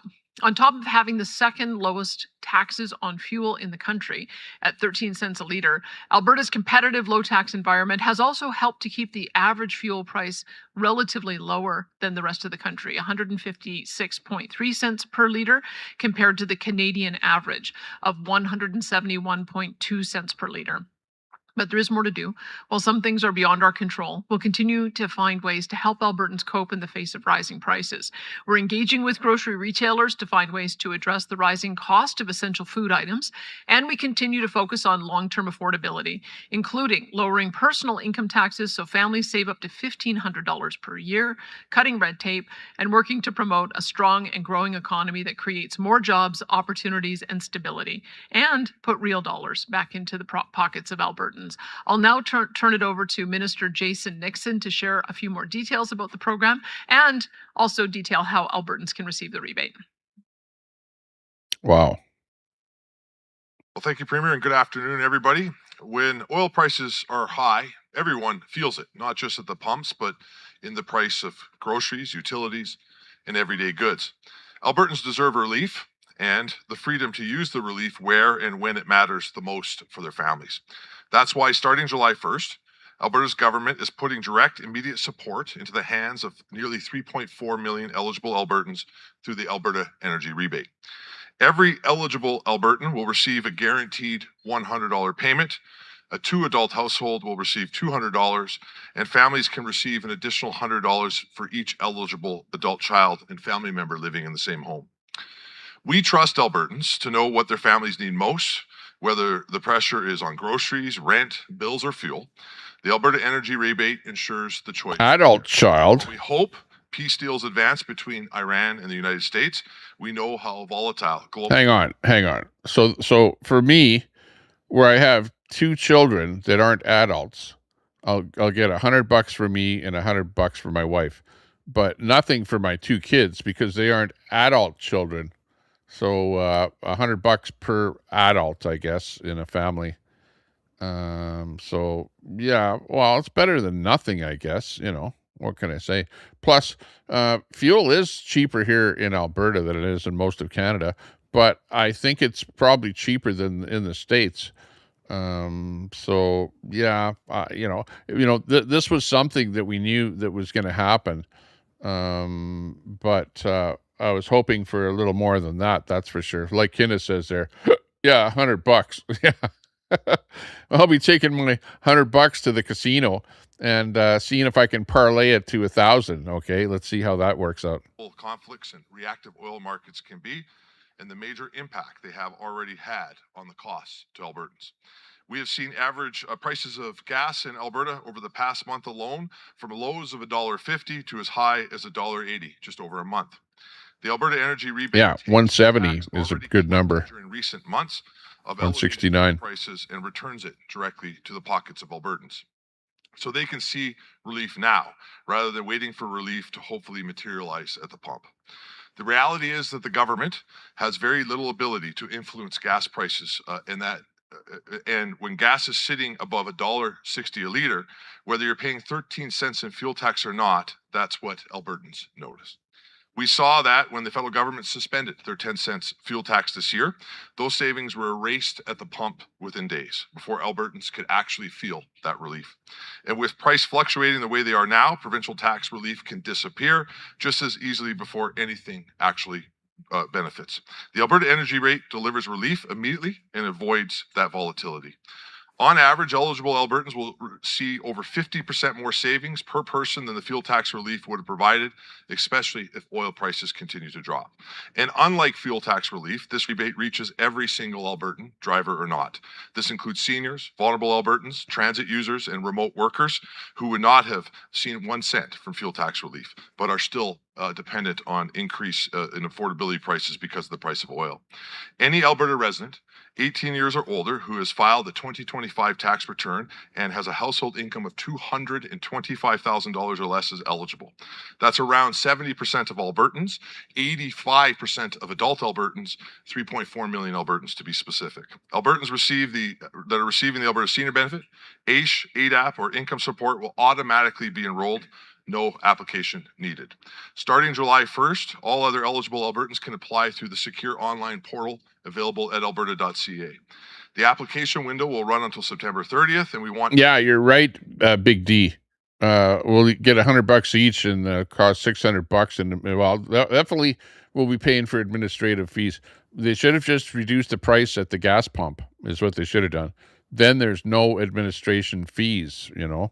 That would have been the right thing to do, and they should have done it not right now, but they should have done it a few months ago, because now the very latest price for oil, let me just take a look here, is about $75 for WTI crude. There's the latest price there. Look at how it's dropped down.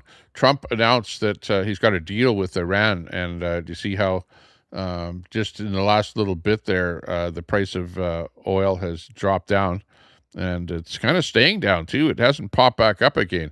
So I don't know if that war is over or not, but apparently the price of crude is looking at that. Now, oil was at about $60 a barrel before this whole war thing happened. So it's popped up to, you know, it was over $100 a barrel. Now it's down to 75. So that's where we're at with that price of oil here. But whatever. Hey, what's your province doing? Are you getting any bucks in your pockets wherever you live in Canada? No, it's only here in Alberta. We're like, we're reaping the benefits of living in Alberta. You know, we don't have provincial tax here at all, but we do have the gouge and screw tax. Why the hell doesn't the federal government get rid of the GST that we pay on our fuel, on all of our fuel? That's ridiculous. Every Albertan to take advantage of this. The Alberta Energy Rebate builds on the foundation that already makes Alberta one of the most affordable provinces in our country. The lowest personal income taxes, the second lowest fuel taxes in the country, and no provincial sales tax. We know there is no simple fix for the global economic pressures Albertans are facing. That's why the Alberta Energy Rebate is better, targeted, and a tangible solution for today's challenges. It reaches further, delivers more, and puts guaranteed money in Albertans' pockets. And our commitment... Well, yeah, Big D, with your paycheck, we pay about 40%, between 40 to 50% tax. You know, if you're a working person in Alberta, and the majority of that is federal income tax, and you have to use that money in order to buy fuel. So you're already being taxed, and then you're taxed on the fuel. So it's just tax upon tax upon tax upon tax, and then GST on top of that. It's like, it's insidious what's going on. And that's another reason why Alberta needs to separate from Canada, because this whole tax thing is just a bunch of bullshit. Just get rid of it, become an independent country, and we will absolutely be putting more money in our pocket as an independent country. Absolutely. Should oil prices remain elevated, we will continue to explore the best options for delivering relief for Alberta families in future quarters. Thank you for being here for our announcement. I'd like to call upon my friend, the Minister of Affordability and Utilities, RJ Sigurdsson, to talk about how this impacts his department.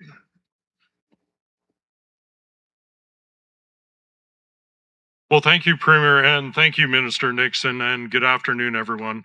As Premier Smith and Minister Nixon have already mentioned, our government knows affordability is one of the most pressing challenges that Albertans, our families, and our communities face today. We hear about it when we're out in our communities, in the news, and at family dinners. And we know that Albertans look to government to work on addressing this complex issue. Yeah, I used to pay $6 for a container of cashew peanuts, and now I have to pay $20 to $25 for the same jar of cashews. Like, Come on. What's going on with prices here? And that's why today we are taking more action. Now, of course, the Alberta Energy Rebate builds on our existing affordability measures, delivering broader, flexible support that will ensure Alberta remains the most affordable place to live, work, and raise a family. We have delivered on our promise to cut taxes, saving individual Albertans up to $750 each year. When it comes to electricity, we've made reforms that are saving Albertans hundreds of dollars per year and protecting them from future rising costs, which includes lowering the default electricity rate from 32 cents to 12 cents, a 63% decrease from its peak. We're lowering local access fees on power bills by up to 35%, getting the disastrous federal clean energy electricity regulation scrapped, which would have driven up Alberta's power bills by... Oh, you hear that? The term clean energy. It means taxed energy, money to the federal government. Whenever you hear the term clean or green or net zero, it's all carbon carny bullshit, all of it. 35%. We've also cut childcare fees by 80%, province-wide, saving families an average of $11,000 a year per child. We've also capped tuition increases for domestic students at 2% at most public institutions. Since 2020, our government has invested more than $36 million to support food security for Albertans in need. We're implementing a better... Yeah, why does the government have to provide money for food? Like, this is how bad our economy has gotten. This is how bad it is to live in Canada, to where the governments, and you have the federal government has come and said, oh, we're going to give money back, but you have to be on welfare or earn under a certain amount of money. In other words, you have to be impoverished in order to get some kind of a kickback from the government, from the federal government. And the same thing here, where the provincial government, that's what this is that we're watching here, the Alberta provincial government, where they're giving some kind of a kickback or something for food. Why is food so expensive that the average family can't afford food and has to go to the food bank to get their food? Why is that? Could it be mass immigration? Faster and more reliable Care First auto insurance system and extended the good driver rate cap through to 2026. And we've continued to advocate against costly federal policies that increase costs across the food chain, from fuel and transportation to fertilizer and packaging. And that is just the start. And insurance rates too. If you're wondering why insurance rates are so high for your automobile, it's because of all the newcomers that have come that drive like shit and get in accidents all over the place, and is driving up the cost of insurance for us good drivers. Whenever I drive by something and I see an accident, I take note of who it is that's driving. And you know what? 9 times out of 10, it's a newcomer that's driving. And where do they get their driver's license? International driver's license from their country. They just bring it over here along with their bad driving habits and drive like crazy all over the place, getting into accidents. Though there's still more work to be done, the Alberta Energy Rebate is just the latest initiative to keep more money in the pockets of Albertans, while we keep working on long-term solutions to keep our province one of the most affordable places to live in this country. I'll now turn things over to Jeff Dyer, the CEO of Trellis Society, to speak to the impact this rebate will have for Albertans. Thank you. Jeff. What? Who's this guy? Thank you, Premier. Thank you, Ministers. It is an honor to be here today on behalf of the people that Trellis Society is lucky enough to serve. We serve about 6,300 people in a direct one-to-one relationship who navigate our province and our city through all kinds of complex vulnerability within income. We imagine a world where everybody flourishes in our province. Hang on. He's talking about homeless people or something like that. Vulnerable people. So 6,300 people. And frankly, that dream is unreachable for many. That's why we believe strongly in supports that can remove barriers for people to flourish, flexible supports to help people move through the everyday challenges that can stand between them and stability. Sometimes the barrier is big and complex, like housing uncertainty, but often the barrier is day-to-day. It can be an expense like a grocery bill, tank of gas, transit fare, maybe childcare, even a utility bill. When those basic needs are not met, it becomes much harder for people to participate fully in their own lives and in our communities. That's why every kind of financial support matters. When people have access to the resources they need, they're better able to make decisions, care for their families, take part in community life. At Trellis, we see this every day across our work. Whether support comes through a program or a community partner, a donor, or government support like you see here Food today, bank. can help remove barriers. And when barriers are removed, people have more room to grow, more room to contribute, and more room to belong. So we're encouraged by supports that recognize the financial pressures Albertans are facing and put decision-making back in the hands of individuals and families. Every bit of support helps, and every barrier removed creates more opportunity for people to be active, connected, and supported members of their community. Today, this announcement makes the dream of Trellis's flourishing for everybody a little bit more possible. Thank you. Yeah, but hang on. The people that are homeless, that he's talking about, or that are vulnerable, they don't drive cars. They don't have cars. They're not spending money on gas. They're maybe taking the bus or something, or a bicycle or whatever. So what are they going to be getting a big rebate back for energy when they're not even buying energy? I don't know.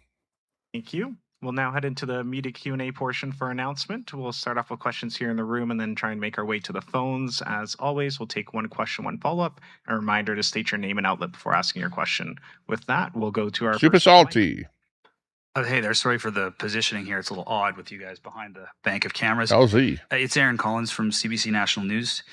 I think a lot of the speculation was what the number was going to be. ABD. And when we heard $100, the reaction on our group chat was, that's not enough to fill up my car, and it's about a half a tank in an F-150.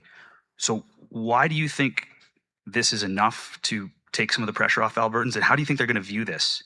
Well, I think the thing to keep in mind is the average Albertan uses 2,000 liters of gas a year. And so they would have paid on average $65 in taxes over the past quarter. So this is going to be a $100 rebate. And so it's $35 more than they would have got with the fuel tax program. As you may know, the fuel tax we have legislation in place to give a rebate that's equivalent to what the fuel tax would be, which is about $350 million. And so we wanted to make sure that it would go to be a meaningful amount and go to as many people as I'm getting $100 back. So that's why we've put a limit from the government. On those who have a family household income up to $225,000 will be able to receive it. But it's not just. But you're only going to get the $100 if you make less than $225,000 a year. So I think I qualify. Fuel that people are suffering from. I mean, fuel goes into the price of food as well, and people need to have relief on that front. There are others who might take the bus, might be able to be fine on food, but maybe the utility bills is the one that's a little bit more difficult. So we believe that people need to have an equivalent amount of money that they otherwise would have got through the rebate. That's why we've put that forward, and we also believe that people need the choice to put it towards their pressing needs. So we have given tax relief in another way. Also, you have to remember that whenever you see politicians giving money, maybe they're failing in the polls, and it's a way to bolster you thinking that, whoa, that's a pretty good politician. He gave me $100, so I'm going to vote for them again. So I don't know if that's part of the ploy there either. But actually, I think the government had a policy in place already that if fuel prices went up a certain amount, that they were to get rid of the provincial tax on that fuel, right? So instead of actually just lowering that tax on the fuel, they're actually issuing a check. So like she said, the check is probably a little bit more than you would have gotten by lowering that tax on the fuel. We gave $1,500 per family by having the personal income tax. That's $1,500 additional dollars every single year, and all of the other measures that RJ had put forward. This is just one particular program that, if implemented the way it was, would have saved people $65 going forward. Instead, we're giving them $100 up front. You know what? I went out for chicken sandwich at a chicken joint called Dave's Chicken, right? Sort of like Chick-fil-A. And we had 3 of us, a meal for 3, where you got chicken sandwich and a pop and French fries. It cost us $70 for a meal for 3.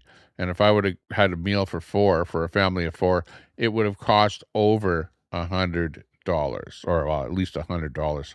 That would have eaten up this little rebate check just with one meal. And that's at a fast food joint. You mentioned those programs. Alberta, sorry, this is a bit odd. Albertans are paying among the highest utilities costs in the country, as well as the highest cost for insurance. Those are things that the minister mentioned. Yeah, insurance. Why not do something I to mentioned address that instead of buying Albertans half a tank of gas. I mean, you said this was a meaningful amount. The insurance, like I said, is there's so many newcomers here that they're getting in so many accidents. It is absolutely increasing all of our insurance because I'm paying for those people that are getting into those accidents. I'm a good driver. I'm avoiding, every time I go out, I avoid an accident. Almost every bloody time I go out driving my car, I'm avoiding an accident from all of these crazy newcomers out there driving around like they're not even watching where they're going. It's like driving with blinders on. Do you really think a half a tank of gas is meaningful to Albertans? Well, I think people were asking us for a 13-cent a liter reprieve, and we did the calculation that the families would get more money by doing it this way, and they've already paid the money, so we're rebating it back to them. That's the principle behind this program. And I dispute your characterization, I think, of utility bills. When we came in, it was 32 cents a kilowatt hour on electricity. We've got the floating rate down to 3 to 4 cents, and we've locked in the rate of last resort at 12 cents. So we've seen a massive reduction there. We also advocated along with the federal conservative leader, to get rid of the retail carbon tax. That took 17 cents a liter off the price of gas, and it also made sure that home heating bills didn't have an extra $4 per gigajoule on it. That was Polyev that got rid of that carbon tax. Remember when Queenie was sitting in the ditch with her sign? Remember those signs in the ditch? Hang on. Where's my sign? It's right here. Hang on. Let me pull up that sign. I'll get it. Just so you don't forget. It's the old axe the tax sign, eh? Remember this one? Axe the tax? Yeah. It's where Ditch Pig was sitting in the ditch there with the axe to tax sign there for a month. That was a Polyev thing. That's what got rid of the carbon tax, was everybody across the country going, axe the tax, axe the tax. That's what got rid of that tax. And the tax was the Liberal. All of this stupid net zero tax carbon all over the place is a federal Liberal program. Okay. And we're sick and tired of it. And in fact, whether it's Liberal or provincial or wherever you happen to be, whether it's NDP or Conservative, it doesn't matter. We don't want any kind of a carbon tax whatsoever. All it is money out of our pocket, because when you tax the fuel, we have to pay for it. When you tax the company that manufactures the fuel, or the aluminum or steel or whatever it is that they're making, or cement, when you tax those companies, they simply feed that tax to the end user. So we all end up paying for any kind of a tax for any kind of carbon. And we're sick and tired of that stuff. Like, really, we need to do something to get rid of all of those carbon taxes. That's another massive decrease. We also had Calgary levying the local access fees on the spike prices, and we said you can't do that anymore because it just increased the amount of taxes that were being charged. They got windfall revenues of about $200 million per year. Taxes on taxes. So, and then when it comes to insurance, we've already put a rate cap in the last couple of years to make sure that good drivers do not see rates that are increased beyond inflation. And then as we move into the new program with the with the Care First model, we're anticipating to see another average reduction of $350 to $400, and that'll start in January. So yeah, we identified the issues and we worked through them one by one to solve them. Each issue requires a different approach. This particular issue was, do we save people 13 cents a liter on a go forward, or $65, or do we give them $100 based on what they've already paid today? And we made a decision that people need the money now based on the fact the prices have been so high in the past. Thanks, Aaron. We'll go to our next at the mic. David Winnick, Western Standard. Premier, treaty chiefs are calling for an investigation into whether your actions over the independence referendum amount to treason under the criminal code. What's your response to that? Well, I think it's disgraceful. I think it's disgraceful that any government that wants to be taken seriously would level charges that serious against another government. Look, I've had my differences with the federal government, but I have never used language like that. I would ask the treaty chiefs to check themselves, because we have a very collaborative relationship between our government and our ministers. I want that to continue. But this kind of overwrought language has no place in a democracy. When they were pursuing a new relationship with Ottawa, I cheered them along. We are pursuing a new relationship with Ottawa that respects our jurisdiction, and I would ask that they be respectful of that. But they need to, that language has no place in this democratic discussion. Okay, and what steps are you taking to rebuild? Ooh, she didn't like that question with the word treason. Is it treasonous of those chiefs to do what they did? And he's talking about the native chiefs that are stopping the counting of the plebiscite signatures that happened. Interesting. You know, I don't know that it's treasonous, but they're definitely doing everything that they can to make sure they've got money in their pocket and that Alberta doesn't separate from Canada. Trust with the treaty chiefs. We meet with them regularly, and in fact, I meet with them one-on-one. My ministers meet with them one-on-one. We have protocol tables where I bring a number of my ministers together. And you know what I've asked them? I say, well, how many times have you met with the Prime Minister when he's brought together 10 or 14 of his ministers to deal with your concerns? And you know what the answer is? Never. It doesn't happen. Ever. So that is the kind of relationship we want to continue to have with the chiefs, but it can only be done if they show as much respect for my government as we have shown for them.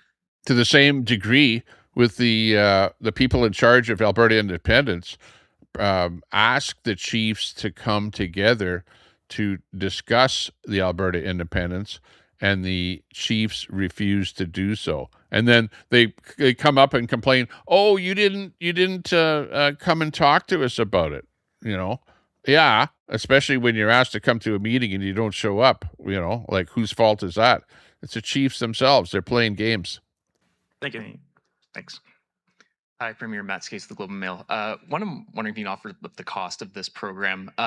And off of that, 3 months ago, your government was talking about the need for tough decisions in the budget. Obviously, times have changed. Oil today is at $75, which is right around what the government needs to just balance the budget alone. We're only 3 months in the fiscal year. Is this program responsible fiscal management? Well, the law is the law, and so we didn't really have an option not to do something, because that's what the legislation is. I suppose in future we can have a discussion about whether that law should be changed or stay the same. But our choice was, do we take the fuel tax off on a go forward, knowing that, as you point out, the prices are going to be lower. This is part of the reason why we may have to rethink this program, is that just as the No, you're not going to rethink it once you've already given us $100. WTI has gone below the benchmark level that we would bring the amount back on. So we're already going to see a reprieve at the pumps as a result of lower WTI. But we recognize that people have suffered through higher prices over the last 3 months. There is additional revenues that come in. My bias is always, let's give out money when we have it, not give out money in the future that before we've earned it. And so the Minister of Finance took a look at these options, and we collectively decided that it would be better to do the rebate of these dollars, give more dollars to those who need it the most, and make sure that they're able to use it according to their needs. And then salty. we can always have a conversation about whether this is the best way to do it. But I think the good news about the piece in this Casey. report moves is that it does mean that if this continues, we'll see moderated fuel prices on a go forward, and that will help everybody. In budget 2026, you did suspend contributions to the Heritage Fund because of the tight fiscal position. Why not take this money and dump it into the Heritage Fund? Well, again, we always we make decisions on putting money into the Heritage Fund at the end of the year when we have surpluses, and so we still are only 1/3 of the way into the year. We've got 9 more months left to go, and so our challenge is going to be running a balanced budget. This certainly helps having a quarter like this, but if prices go back to their long-term average that we're expecting, which is $65 WTI, we have a structural deficit that we can't meet at that price. So we want to make sure that we make decisions to put money into the Heritage Savings Trust Fund based on realized surpluses rather than hope. So you hear that? That the Alberta government will operate at a deficit at $65 WTI oil, which is where it probably will end up after this whole fiasco. You know, how long before that actually happens, I don't know, but look, it's down to 75 right now as we speak. For surpluses. So we will make that decision at the end of the year. Hi, Premier Mark Villani with CTV Calgary. Just wanted to know, what's the status of the $9.4 billion deficit? What do you think of those who might criticize that these funds should be put towards debt repayment? And is this just a bit of a political move to maybe prep for an election? How about that the federal government changes equalization so that Alberta keeps more or all of the equalization money? Then we wouldn't have that debt. And then we don't have to even talk about this. Some are criticizing buying votes. Just your thoughts on that too. As the Premier said, this is the law. This is the law that has been set out by the Alberta legislature, that when That's a right. quarter has this average of oil price per barrel, to be very clear, not price at the pump, above $90, that we would rebate either the fuel tax at the pump in the following quarter, or you would rebate. Yeah, that's what it is. When oil is above $90 a barrel, then the law is that Alberta gets a rebate or gets a reduction at the pump, and they're rather than reducing it at the pump, where they were. I think it's something like the price of oil has to be more than $90 a barrel for more than X amount of time. I forget whether it's 1 month, 2 months, or 3 months, something like that. And then they have to institute this lowering of the price of oil at the pump. But they decided to, instead of doing that, to give us a rebate check is what ended up happening here of $100. Way that we're choosing to do it, money that was already collected in the last quarter because of the changing situation, and the fact that this gets more money into Albertans' pockets. To be very clear, as the Premier has outlined, the choice wasn't whether or not this could be used elsewhere to deal with a $9 billion deficit, whether this could be used for other programs. The law of the legislature is that finance will bring forward a plan each quarter when price of oil goes above 90 cents that deals with either removing the tax or, in this case, providing a rebate to Albertans so that they can share in the royalty increases that are taking place in the province. As for the $9 billion deficit, it's too early to tell. We are dealing with a volatile situation, clearly that is outside the control of either the national or the provincial government, based on situations that are taking place. Yeah, your school taxes are going up because they want to build a bunch of schools and they want to hire a bunch of teachers. That's why your school taxes are going up, because the teachers union forced the government to give them wage increases. That's why your taxes are going up, all those things, and force the government to build more schools, to reduce class sizes, hire more teachers, and spend a lot more money on education. So yeah, 25% more. That sounds about right. So blame the teachers union and the NDP for that. Place on the other side of the world. And so we will continue to watch it closely and make the best fiscal decisions that we can. I can tell you the position of the Premier and I is that if we do end up in a spot where we have excess surpluses, we're not there yet, we still have to pay off the $9 billion deficit, that money will be used for things like the Heritage Saving Trust Fund, or for helping Albertans with affordability, or things like debt payment as it has been in the past. But we've seen oil prices change from almost $100 to $70 in just a couple days, which is why you'll continue to see the government be cautious till we actually know what the circumstances are. And I'll have more to say about that on August 30th when I give you Q1's update.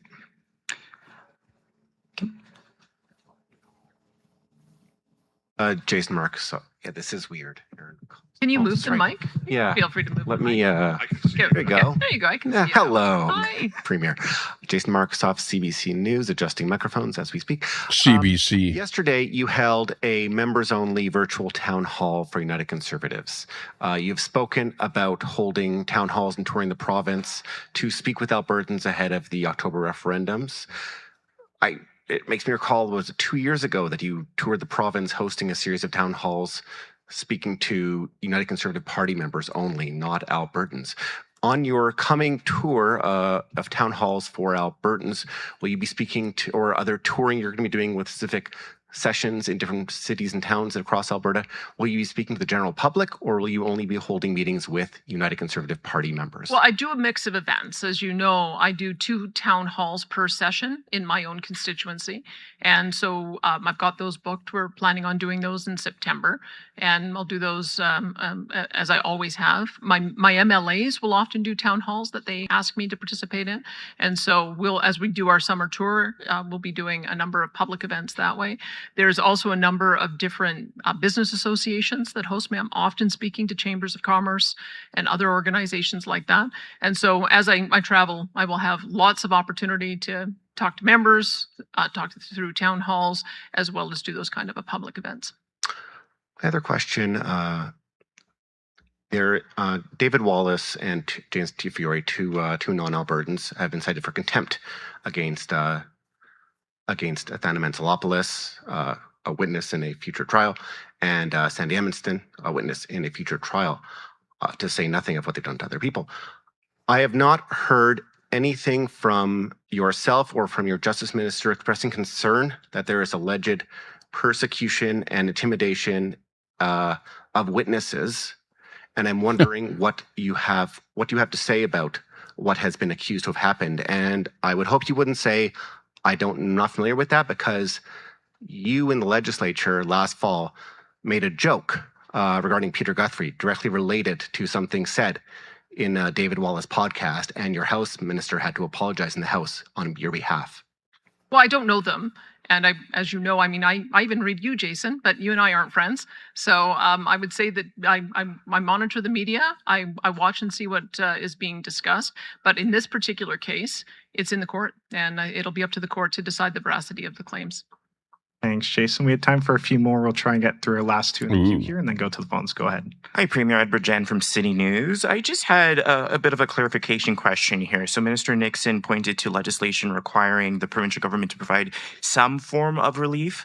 I just wanted to know if this rebate program is now the approach of the provincial government going forward, or is the provincial government going to adjust the fuel tax after this rebate is given out to Albertans? Let me turn that over to Jason Nixon. So because we've talked about some of the complexities of because the law is to lower the tax when the price of oil reaches above $90 a barrel, and it's down below 75 now. So this tax, it's not going to be reduced, or nothing else is going to happen if it stays below $90 a barrel. So keep that in mind. Continuing with the program as it was originally designed. And so let me see what his thoughts are on that. I believe the legislature was right to pass legislation that made clear that in times of high oil prices, that Alberta government would share in that windfall with Albertans who own the resource, and let them be able to take advantage of the unique circumstances that we have in this province. The challenge is traditionally doing it through the tax rebate at the pumps has led to challenges that we saw. I was the finance minister last time that we did. It's not a tax rebate at the pumps. It would be a lowering of the tax at the pumps. In 2022, I spent the entire summer having to oversee investigations with my fellow colleague in Service Alberta to make sure that the money was actually being passed on at the pump to Albertans. And so we want to try this mechanism for this quarter. Obviously, we'll evaluate how it goes, and we'll have a conversation with Cabinet to make determinations at future quarters. But I don't think you should take from this any indication that we would still not want to help Albertans in a time of high oil prices. Now, what we're looking at today, that may not be relevant for the second quarter, but we will certainly look at what took place in this That's right. quarter, and then we'll make the best decision we can. Price of oil is $75 a barrel now. It's not On the topic over of 90. separation, there was an ad in the town of Taber that caused a bit of a stir that was promoting Ooh. Alberta independence, and then as well to the Sundry rodeo parade was just canceled because of By the way, I'm going to be going. Hopefully, I'll be going to the Sundry rodeo parade, and it's going to be the Independence flags are going to be the only thing flying at the Sundry parade. So this is a good question.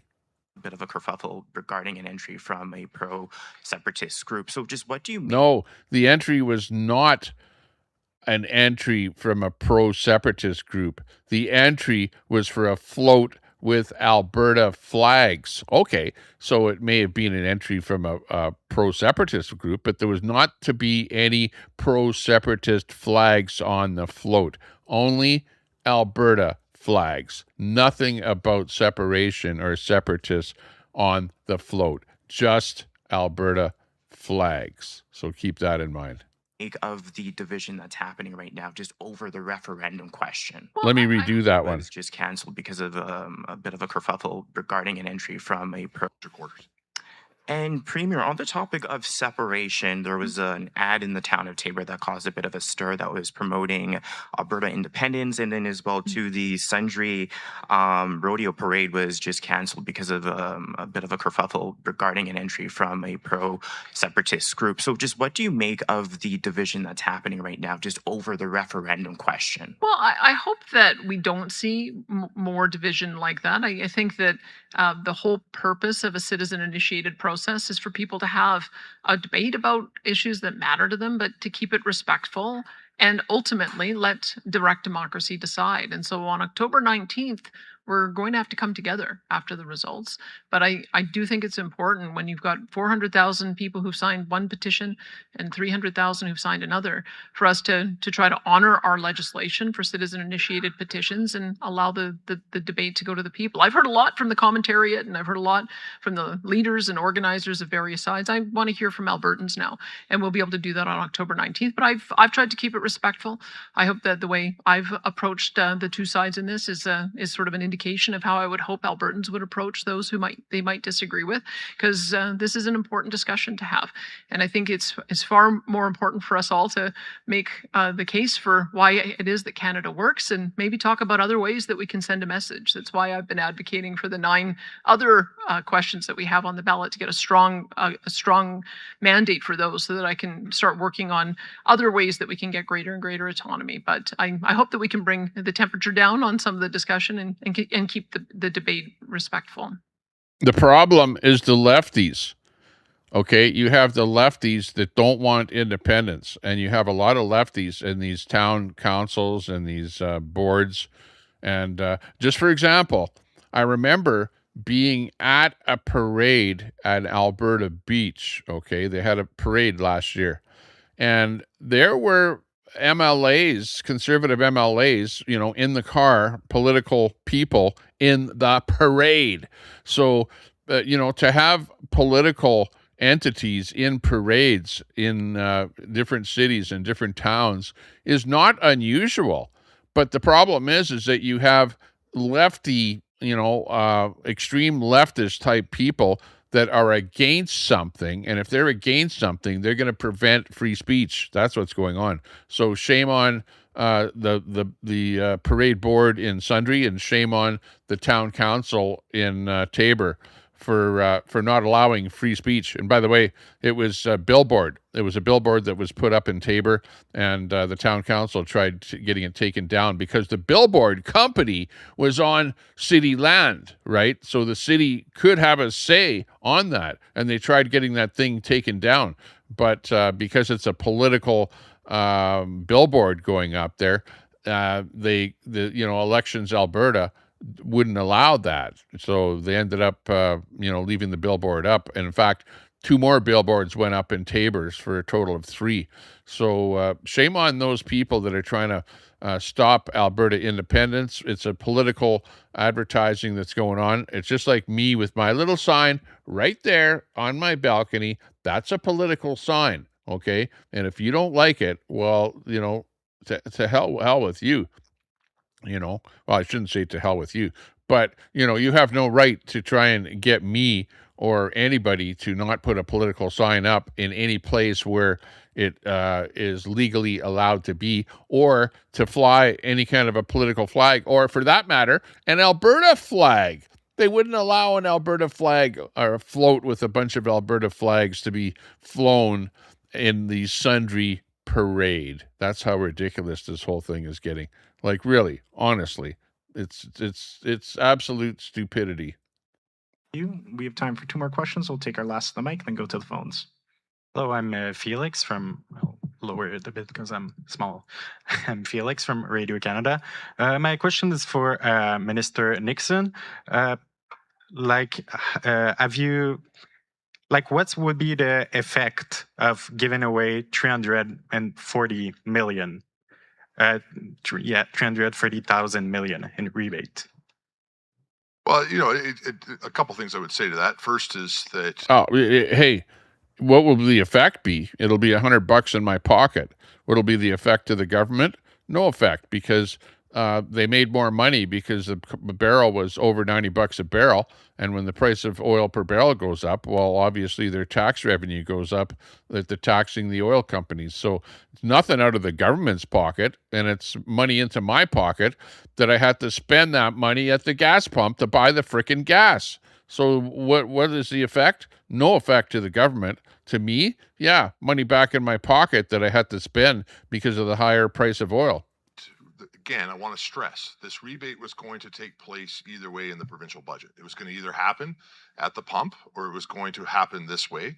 The way that we have chosen for this quarter, no skin off the government's back, is provide Albertans 50% more than they would have received at the pump and guarantee that we can get the money to Albertans that we want to get them from helping save money at the pump. The reality is the cost of this for hey, this good to see you. Exactly the same, whether it goes out by rebate or whether we did it at the pump. As for its impact, you know, the average household receiving $200 a month or in the quarter will have an impact on minor things at times. It's not $200; it's $100 per adult person. But other big things depending on the household circumstances, being a help with power bills, a little top up for groceries, maybe it will be used for kids' sports or whatever individual. Yeah, maybe I'll take the $100 and go down to the casino and see if I can parlay it to $1,000. Okay, or I might lose it in like 5 minutes, like I usually do. Families want to. The point is that we believe they're entitled to share in some of the royalties that we've been receiving as a result in surge of oil revenue based on the costs that they've had to incur. I will also point out this has an impact on businesses. There will be an inflationary impact on this. One of the things that the Department of Finance had to look at when we looked at this option was to make sure we weren't creating too much inflation. But putting $350 million more into the economy, that will be spent in grocery stores and businesses all across the province. And that's a good thing in these tight times. All right. Second question would be for Premier Smith to know, will the water, not coal, questions be had to the October referendum? Oh, this is to do with, there's a guy, Lund is his name, where he's going, oh, we shouldn't be mining coal in Alberta because it's affecting the quality of water. And he's got some kind of a bunch of signatures on that. Lund, some kind of a country western singer. This is what they're talking about. Well, I'll tell you a bit about the process that we have for our citizen-initiated petitions. Is that they go before a legislative committee. So the Forever Canada petition went before a committee of MLAs, so it's both parties. And then they took hearings, got legal advice, and then made a determination about how to proceed with that. And so this particular legislative proposal will follow the same pathway, that it will go forward to a legislative committee that has to be assembled when we get back into the legislature in the fall, and then they'll decide what direction to take with it. There's some implications on private property rights that we would have to consider, because we have legislation that requires compensation in the event that private property rights are taken away. There's an implication as well for the fact that there's already been a referendum locally on one of these projects. That will also have to be taken into consideration. And so I would be looking forward to seeing what the committee would come up with as they assess. There's multiple elements to this particular proposal, and it could result in a legislative proposal where we bring forward legislation into the legislature, or it could result in a recommendation for a province-wide vote, which would take place in October of 2027. We did receive notification from Elections Alberta that we had to have the final questions in by June the 1st in order for them to be able to prepare and hire enough people for the October 19th referendum. So this one came in a little bit late, and they still have to validate the signatures. So we're waiting for that validation process. But that would be the steps that would happen. The validation would occur starting in It's September. not going to be on the 19th. Committee. There'd be various hearings and Too late. testimony that would be called before, and then they'll make a recommendation to the legislature. 19th of about whether October, to I mean. proceed with a bill or whether to proceed with a referendum. And I know, Mark, earlier you didn't get a follow-up. Let's Sorry, go back just to you one quick follow-up for Minister Nixon. New estimates show the October referenda could cost as high as $130 million. Would the province approve that number if it were requested by Elections Alberta? And why not save taxpayer money by combining the referenda and a general election? I don't know what you're referring to as far as those estimates. I can tell you those seem extremely high to be able to run an election. It doesn't cost us this much to run a general election. So I'm not sure why Elections Alberta would need that level of money. Happy to look at that report. What I can tell you is that we'll make sure Elections Alberta has the resources to do the job that they need to do. But I can't see why a province-wide vote would cost any more than it would cost us to run a general election. Thank you. We have time for one last question. We'll go to the phones. Operator, could you put through our first caller, please?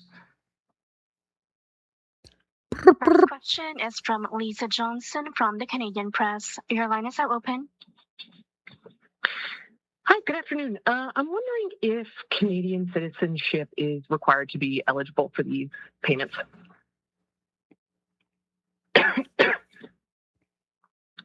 Alberta. Yes. Oh, but sorry, yeah, thank you, but permanent residents would get it. But permanent residents? Yeah, 100%. Sorry. Okay. But Canadian citizenship is. Okay, yeah. Well, sure. Let me rephrase it. Lisa, I'll give you a little. You don't want illegal aliens to get $100 with Alberta or with in period, and we will deal this through with the CRA. And if you can file taxes legitimately in Canada and you are an Alberta resident, a legitimate Alberta resident, you will be entitled to the rebate as long as your household income is $225,000 or less. There you go. Great, thank you. And I'm also wondering for the Premier, I mean, I understand that you're comparing this to the value of what the gas tax relief would have been, but a lot of Albertans will compare this to $400 worth of Ralph bucks that they got 20 years ago, and then possibly do the math on inflation.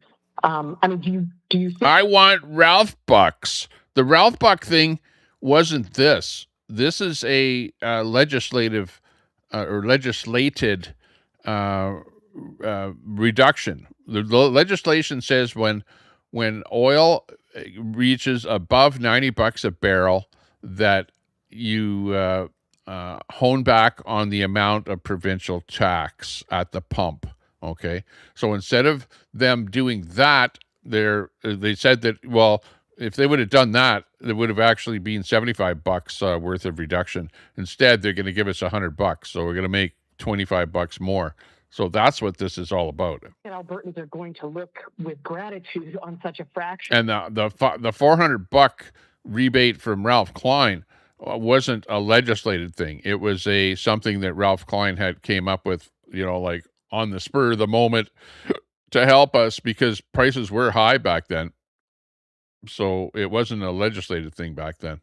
That's what the previous windfall payment was. Do you think that they're going to look at this and say, yes, this is going to make a significant impact on on my life? Well, that's why we have to look at the fuel tax program altogether. I mean, I can tell you, and maybe Minister Nixon might be able to tell you that when it was brought into place the last time, a lot of residents said, "I don't see it," and you can understand why. If you go onto Gas Buddy right now, you'll see that just by shopping around in your jurisdiction, you could save 26 cents a liter. That's the range that you have. So it actually stands to reason why a lot of Albertans would feel like, is this really getting passed on? And so that's one of the things that we heard the last time we did it, the rebate way, or the reprieve way. And then we ended up having to didn't we have to do a bunch of investigations as well to make sure that it was being passed on? And it seemed to me like there had to be a better way of doing it to make sure that people had confidence that they were receiving the money. But here's the fact of the matter is that the amount was predetermined. The amount was based on the amount that we would generate in a quarter from the fuel taxes. So we knew what the dollar figure amount was, and we just had to figure out the best way to get it into the hands of Albertans. Did you want to elaborate on that? Yeah, I'd say a couple things. First off, I understand why the desire to compare it to former Premier Klein's decision to give out rebates at that time, but it's not apples to apples. First of all, that was a one-time payment. This will be for the quarter. So you would, at the very least, we're at $400, matching what that would be if it was following the fuel tax. The government of the day was not doing something based on fuel tax. This is the law that has been passed by the Alberta legislature, that every quarter we will provide relief if the average oil price is above $90 a barrel, which it is. The choice then becomes how the Department of Finance gives out that rebate. Do they remove the 13 cents tax and then hope it gets to Albertans, or do we give a check like this every quarter? So a couple things. I don't think you should compare it just by quarter. If you want to do comparisons, at least look at it for the full year. This is a one-quarter payment. Second, the former government, way back then, was not attempting to do fuel tax relief, of which is what this program is for, directly tied to the legislation that's been passed by the Alberta legislature. Oh yeah, and I could absolutely, Premier. Sorry about that. I'd like to. I could expand briefly on that. When we did this in 2022, about the same time of year as now, we removed the tax. One of the first decisions I had to make as finance minister at that time. We would then spend the next 3 months with nonstop media inquiries about whether or not it was being given to Albertans. We had to start up multiple Service Alberta investigations to make sure that tax was actually being passed on to Albertans at the pump. There were days when we did this last time that the price of gas in Toronto was less than the price of gas in Alberta. And I don't think there was any way that at that time I could say with a straight face that I was confident that this had been passed on to Albertans. What I can do now is guarantee you that this has been passed on to Albertans. Thank you, and that'll conclude today's press conference. Thanks, everyone. There you go. So that's the latest from the province of Alberta, and woo! Like we get $100 dime bag. You get $100 there to buy another dime bag. So yeah, I feel like I've got a crow on my shoulder now. I've got a crow for a friend, and I'm feeling good. I got an extra $100 coming in my pocket. Can head down to the casino, have a bit of fun, maybe go there on a Friday or something like that. Gonna go down to Sundry for the big thing in the rodeo type thing. Oh, look it. I'm coming up on that screen there. Look at this. I actually popped up on that screen with the crow on my shoulder right after that. Isn't that nice? That's pretty cool. Thank you, YouTube, for that. Appreciate that.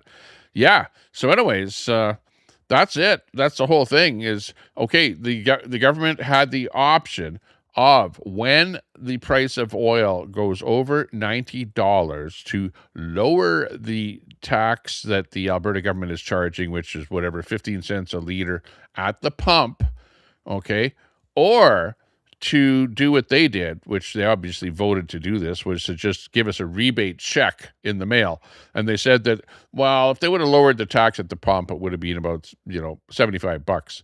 So doing it this way, we ended up making an extra $25. So it's $100. All in all, is it really going to make a difference in my life? Absolutely not. I'll be able to go out for fast food with the family for one meal. That's about all it really amounts to. Like, really, honestly. And yeah, I don't know if there's anything else. Yeah, woo. Yeah, I know. The bird almost took me out there. It was a big one too. It's like a crow or a raven or I don't know whatever you want to call it. They're out there swooping around in the neighborhood here doing their thing. Okay, what else? I got one last thing here to show everyone. I was out and about. This is 2 days ago now. 2 days ago. And I actually posted this yesterday. Okay. So what happened is I was downtown with my kids. We were riding our bikes. I was on my e-bike. Okay. And as I was riding down the street, and people give me a lot of shit for this. They go, Tommy, why are you posting stuff like that on the internet? And I posted this on Facebook, and I also posted it on my YouTube channel. So you can go to my shorts, go to the shorts on my channel, and you can actually see this video. But on Facebook goes anal over this stuff. They go like, oh, Tommy, why are you showing vulnerable people? Hey, I'm riding down the street with my phone on my bike, like how when you're driving your car, you're going down the road and you have one of those dash cams. Yeah, well, I've got my cell phone recording all the time when I'm on my bike. I'm either live or my phone is recording, right? So, it's right there in a really good position and it's recording everything right in front of me. I'm riding my bike and I come up to where there's a police van right in front of me. Oh my gosh. So it's not like me purposely going out and trying to record something. People seem to think that that's what I'm doing, like putting my phone in people's face, and this kind of bullshit, I just record stuff all the time. Wherever I am, I like to record stuff. In fact, I should actually have a body cam. I'm going to buy a body cam so that my body cam is recording stuff all the time as well. Because really, honestly, there's so many crazy people out there doing all kind of bullshit stuff that you almost need something like that for protection, But anyways, the deal with this one here is that I was out and about and I recorded. Let me just expand this picture a little bit here so it's a little bit bigger. Okay, here we go. And I come across this police van, okay, which you see right here. And the police van is dealing with a guy. You can see in this picture here where there's some police over to the right side of the police van, the paddy wagon as they call it, and there's some city bylaw officers along with a couple of city police from the van, and they're dealing with a guy that is whatever. I don't know what's going on. I didn't even know what was going on. I just wrote my video is rolling, so I stopped my e-bike, and of course my phone I can manipulate with my fingers to zoom in or do whatever I want with it. So I thought, okay, yeah, I'll just zoom in on this whole thing. But just check out this video. I'm going to play it for you here because this thing got a lot of traction on YouTube or not on YouTube, on Facebook, where a lot of people watch this. And I'm going to tell you how many views this actually got in a minute here. But you watch it and you tell me, because people are saying to me, Tommy, why are you doing stuff like that? Why are you videoing vulnerable people? Why, like that could be your son or your daughter or whatever, blah, blah, blah, blah, blah. They come on to me like that.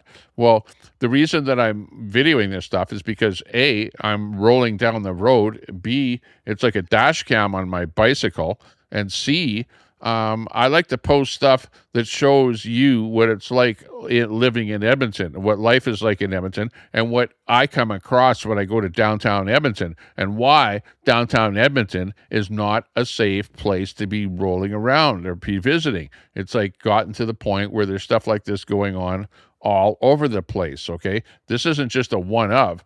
This is just one during the course of my day. There were lots of people that were lying on the ground, motionless and or doing the fent bent and just drugged up and whatever. It's gotten to the point where it's just plain not safe. You got crazy people running around. They're running around with knives, swinging knives around, trying to cause concern with other residents and other people walking around or whatever. So anyways, check out this video. Here we got action downtown here.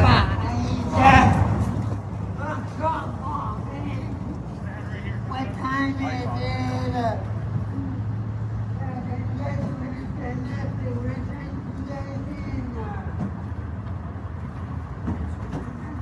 Come on, please, fucking,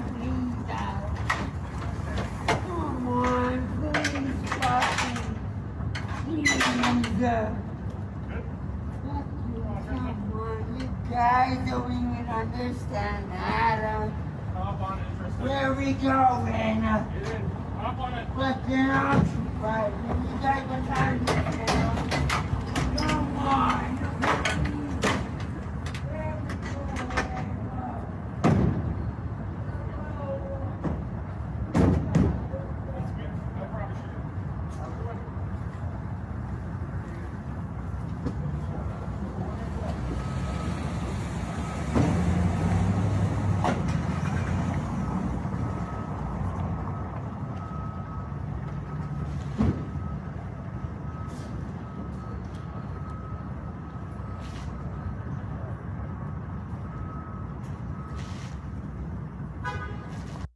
And that's it.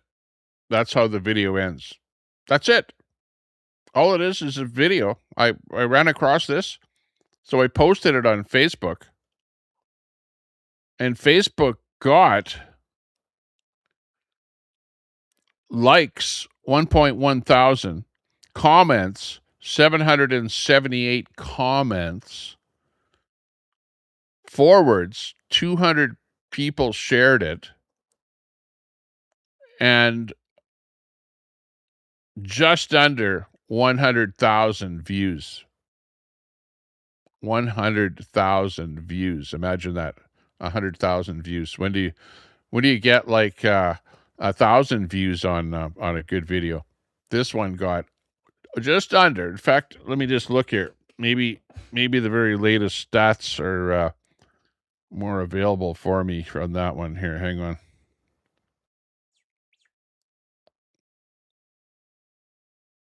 The very latest stats would be, oh, sorry, 204 now at this moment in time, 204,000 views on that video on Facebook. 204,000. And a lot of the people posting comments were like very rude to me, to where I said, well, if you don't like the stuff that I'm posting, well, then block me, or unfriend me, or, hey, you don't have to look at anything that I post. You can do whatever you want. But there were a lot of people commenting on that whole thing. People were making comments like, and I said, blame the Liberals. Cue the Liberals who will be sticking up for how terrible Edmonton has become. If you do not like to see what Edmonton has become, then please block me so that you no longer see any of my posts.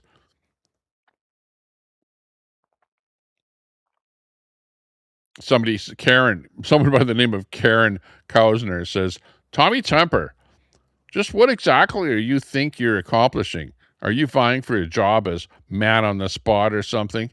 And for God's sakes, first it's incidental beach. Now it's Q when you meant Q. I misspelled Q because I use voice to text. Take the weekend off and snuggle up with a thesaurus. And I said to Karen, yes, Karen the liberal, whatever you say, what exactly are you armchair criticizing?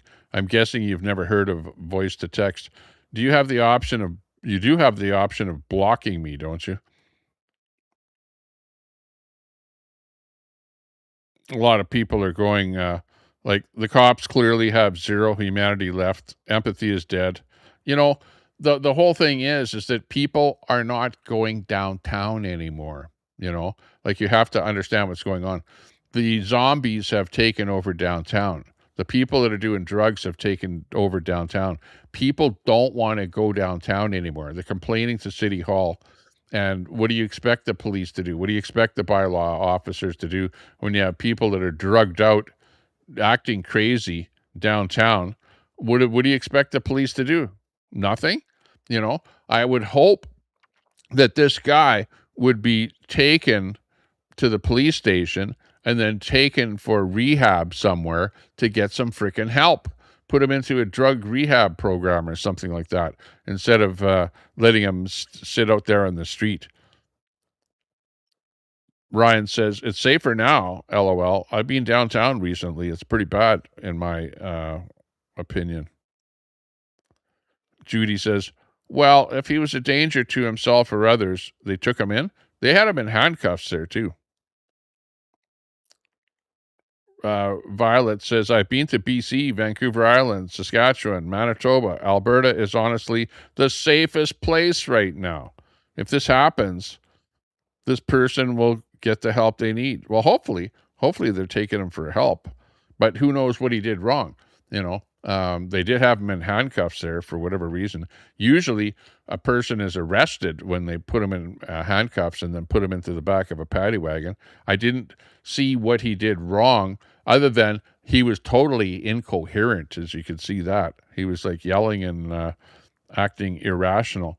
Ava says, this is someone's son and potentially a father, a brother, and a friend to many. Please be respectful of the struggles many people face. Do not sit on the streets, but in Sherwood Park, Spruce Grove, and anywhere else in this province in the world. Lori Fair says, we're getting condition of accepting this as being normal. It needs to stop. Need to grab them all, put him in a working farm with additional professional help. Somewhere. The people like this, should they be associating with regular people in society, or should we set up farms or places like that where you take people in for rehab and away from the general public, really? Because it's getting to the point where it is crazy. Jesse says, I saw this guy walking around aimlessly yesterday, was on a service call.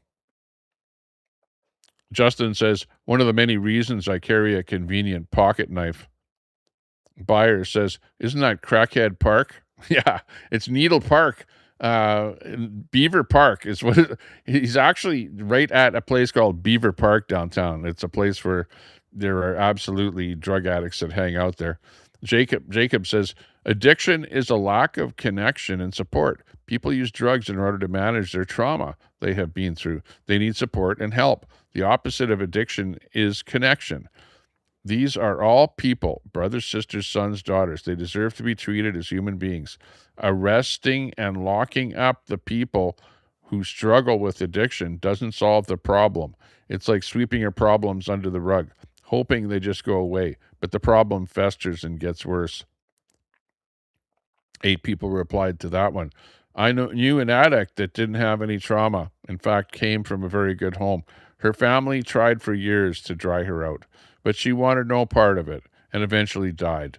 Some just choose it. Addiction starts from having self-esteem. You know who you are and value yourself. You'll never want to try it out when you know it's not safe for you. Some of us have the opportunity to join bad gangs while in high school, but I just couldn't because I know who I am and I value and respect myself. People use drugs to manage their trauma. Yeah, exactly. You cannot ignore that aspect of the situation. You know, people are actually pretty, sympathetic.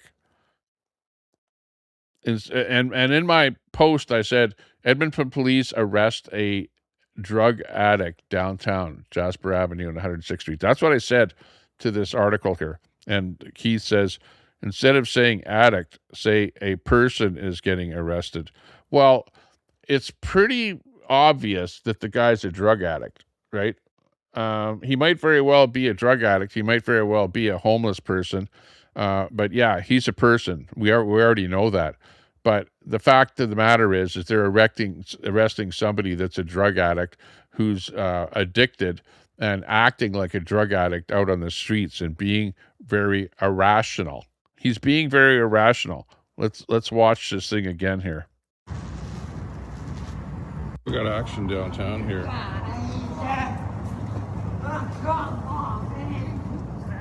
What time is it?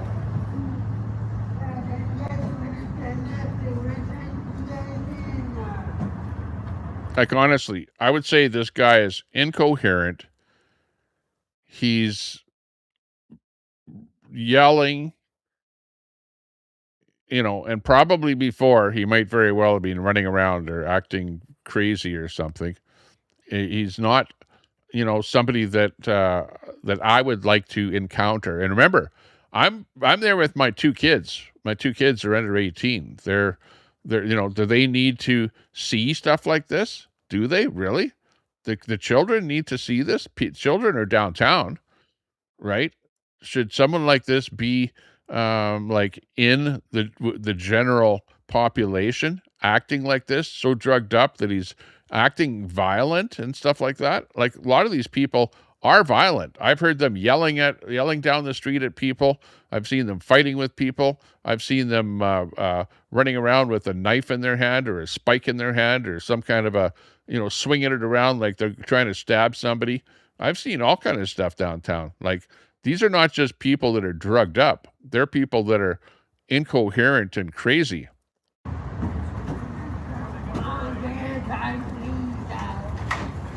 Is this just a person?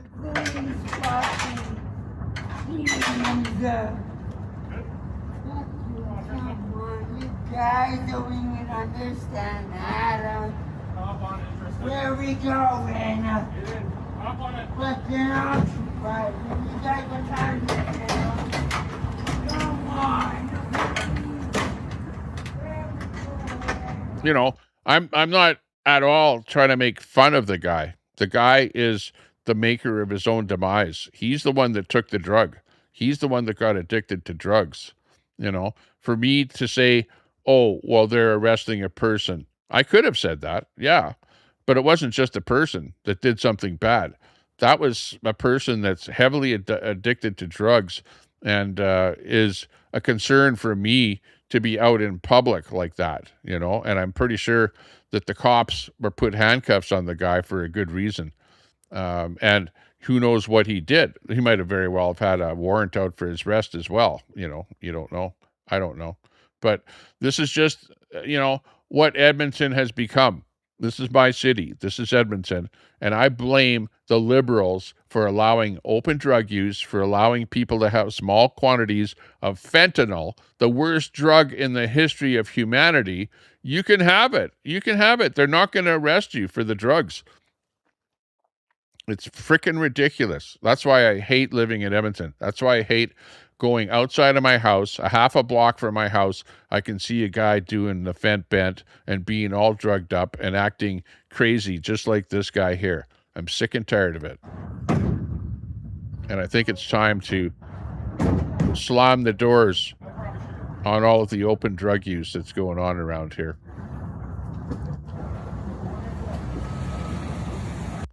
Unfrickin' believable. I'm pissed off. And you know what? We can't change the laws because the Liberals won't listen. You can't change what's going on because the Liberals don't listen. You can't change what's happening with drugs because the Liberals don't listen.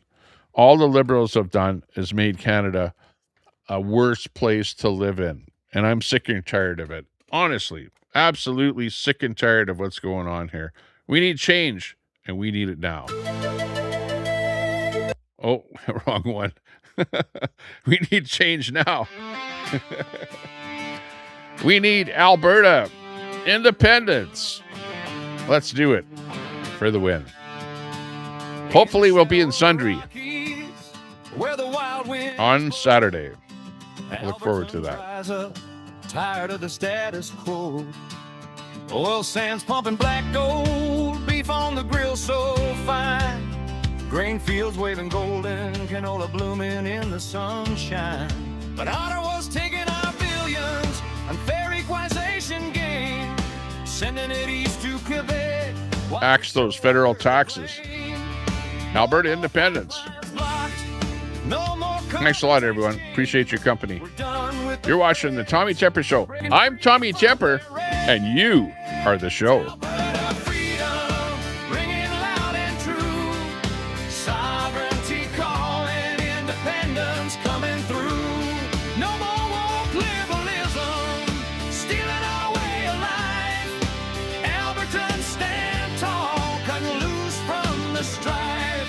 Rocky Mountains watching as we claim our own land. Freedom for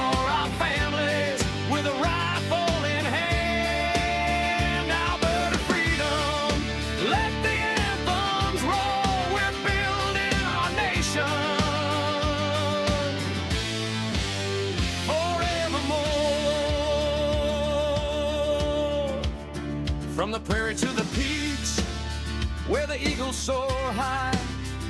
We're sick of the traitors calling us traitors, that's a lie. Equalization's a thief, stealing our hard-earned pay, while they push their agendas, turning night into day. Beef ranchers and farmers, grain silos stand proud, oil rigs turning profits under Albert's cloud.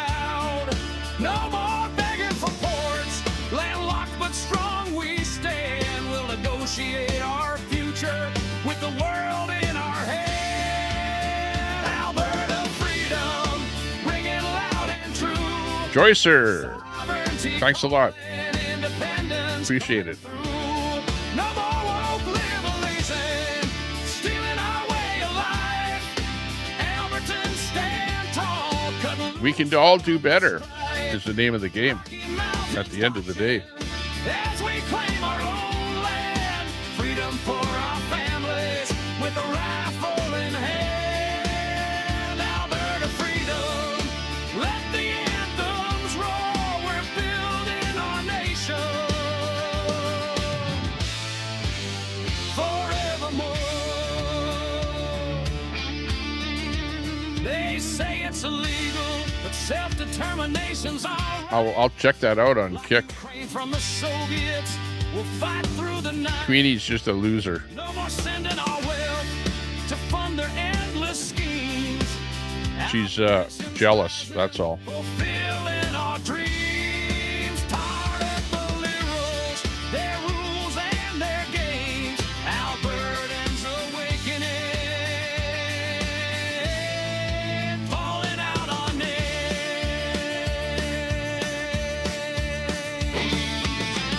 Woohoo! Let's go. Independence or bust. You got it right. Whoop whoop. Todd, good to see you. I hope I'll see you in Sundry.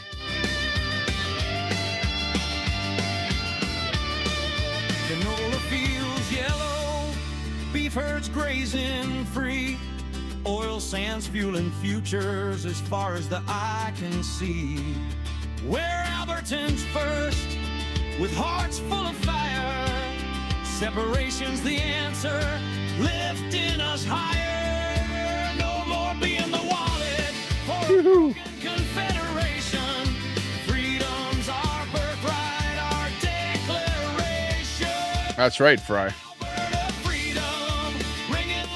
Wasted emotion.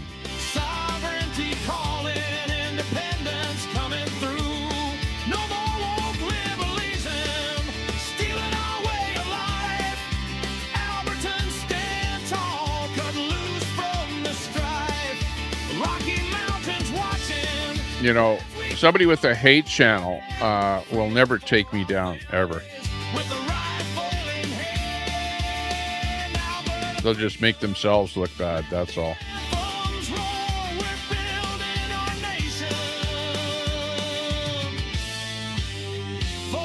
Let's go Sundry on Saturday. Hopefully I make it down there. AP's cat, I'll look for that. Appreciate that tip. And with that, we will say, see you later. Take care. Stay out of trouble. If you can't stay out of trouble, well, welcome to Canada. Oh my gosh. Sorry about that. I didn't mean that. I really didn't mean that. I didn't. You bloody fucking phone is fucking ringing, bastard. Listen now, you bloody phony telephone fucking ring. Bloody hell, pick your fucking phone up, you bastard motherfucking cunt. Your bloody telephone. Oh, You jeez. bloody fucking ring, bastard. Ding-a-ling-a-ling-a-ling-a-ling. Oh. I'm fucking telling you, fucking sick and tired of this bloody fucking phone. I'm telling you, motherfucker, you pick your fucking phone up, you bloody bastard. Now they're going to call me a racist.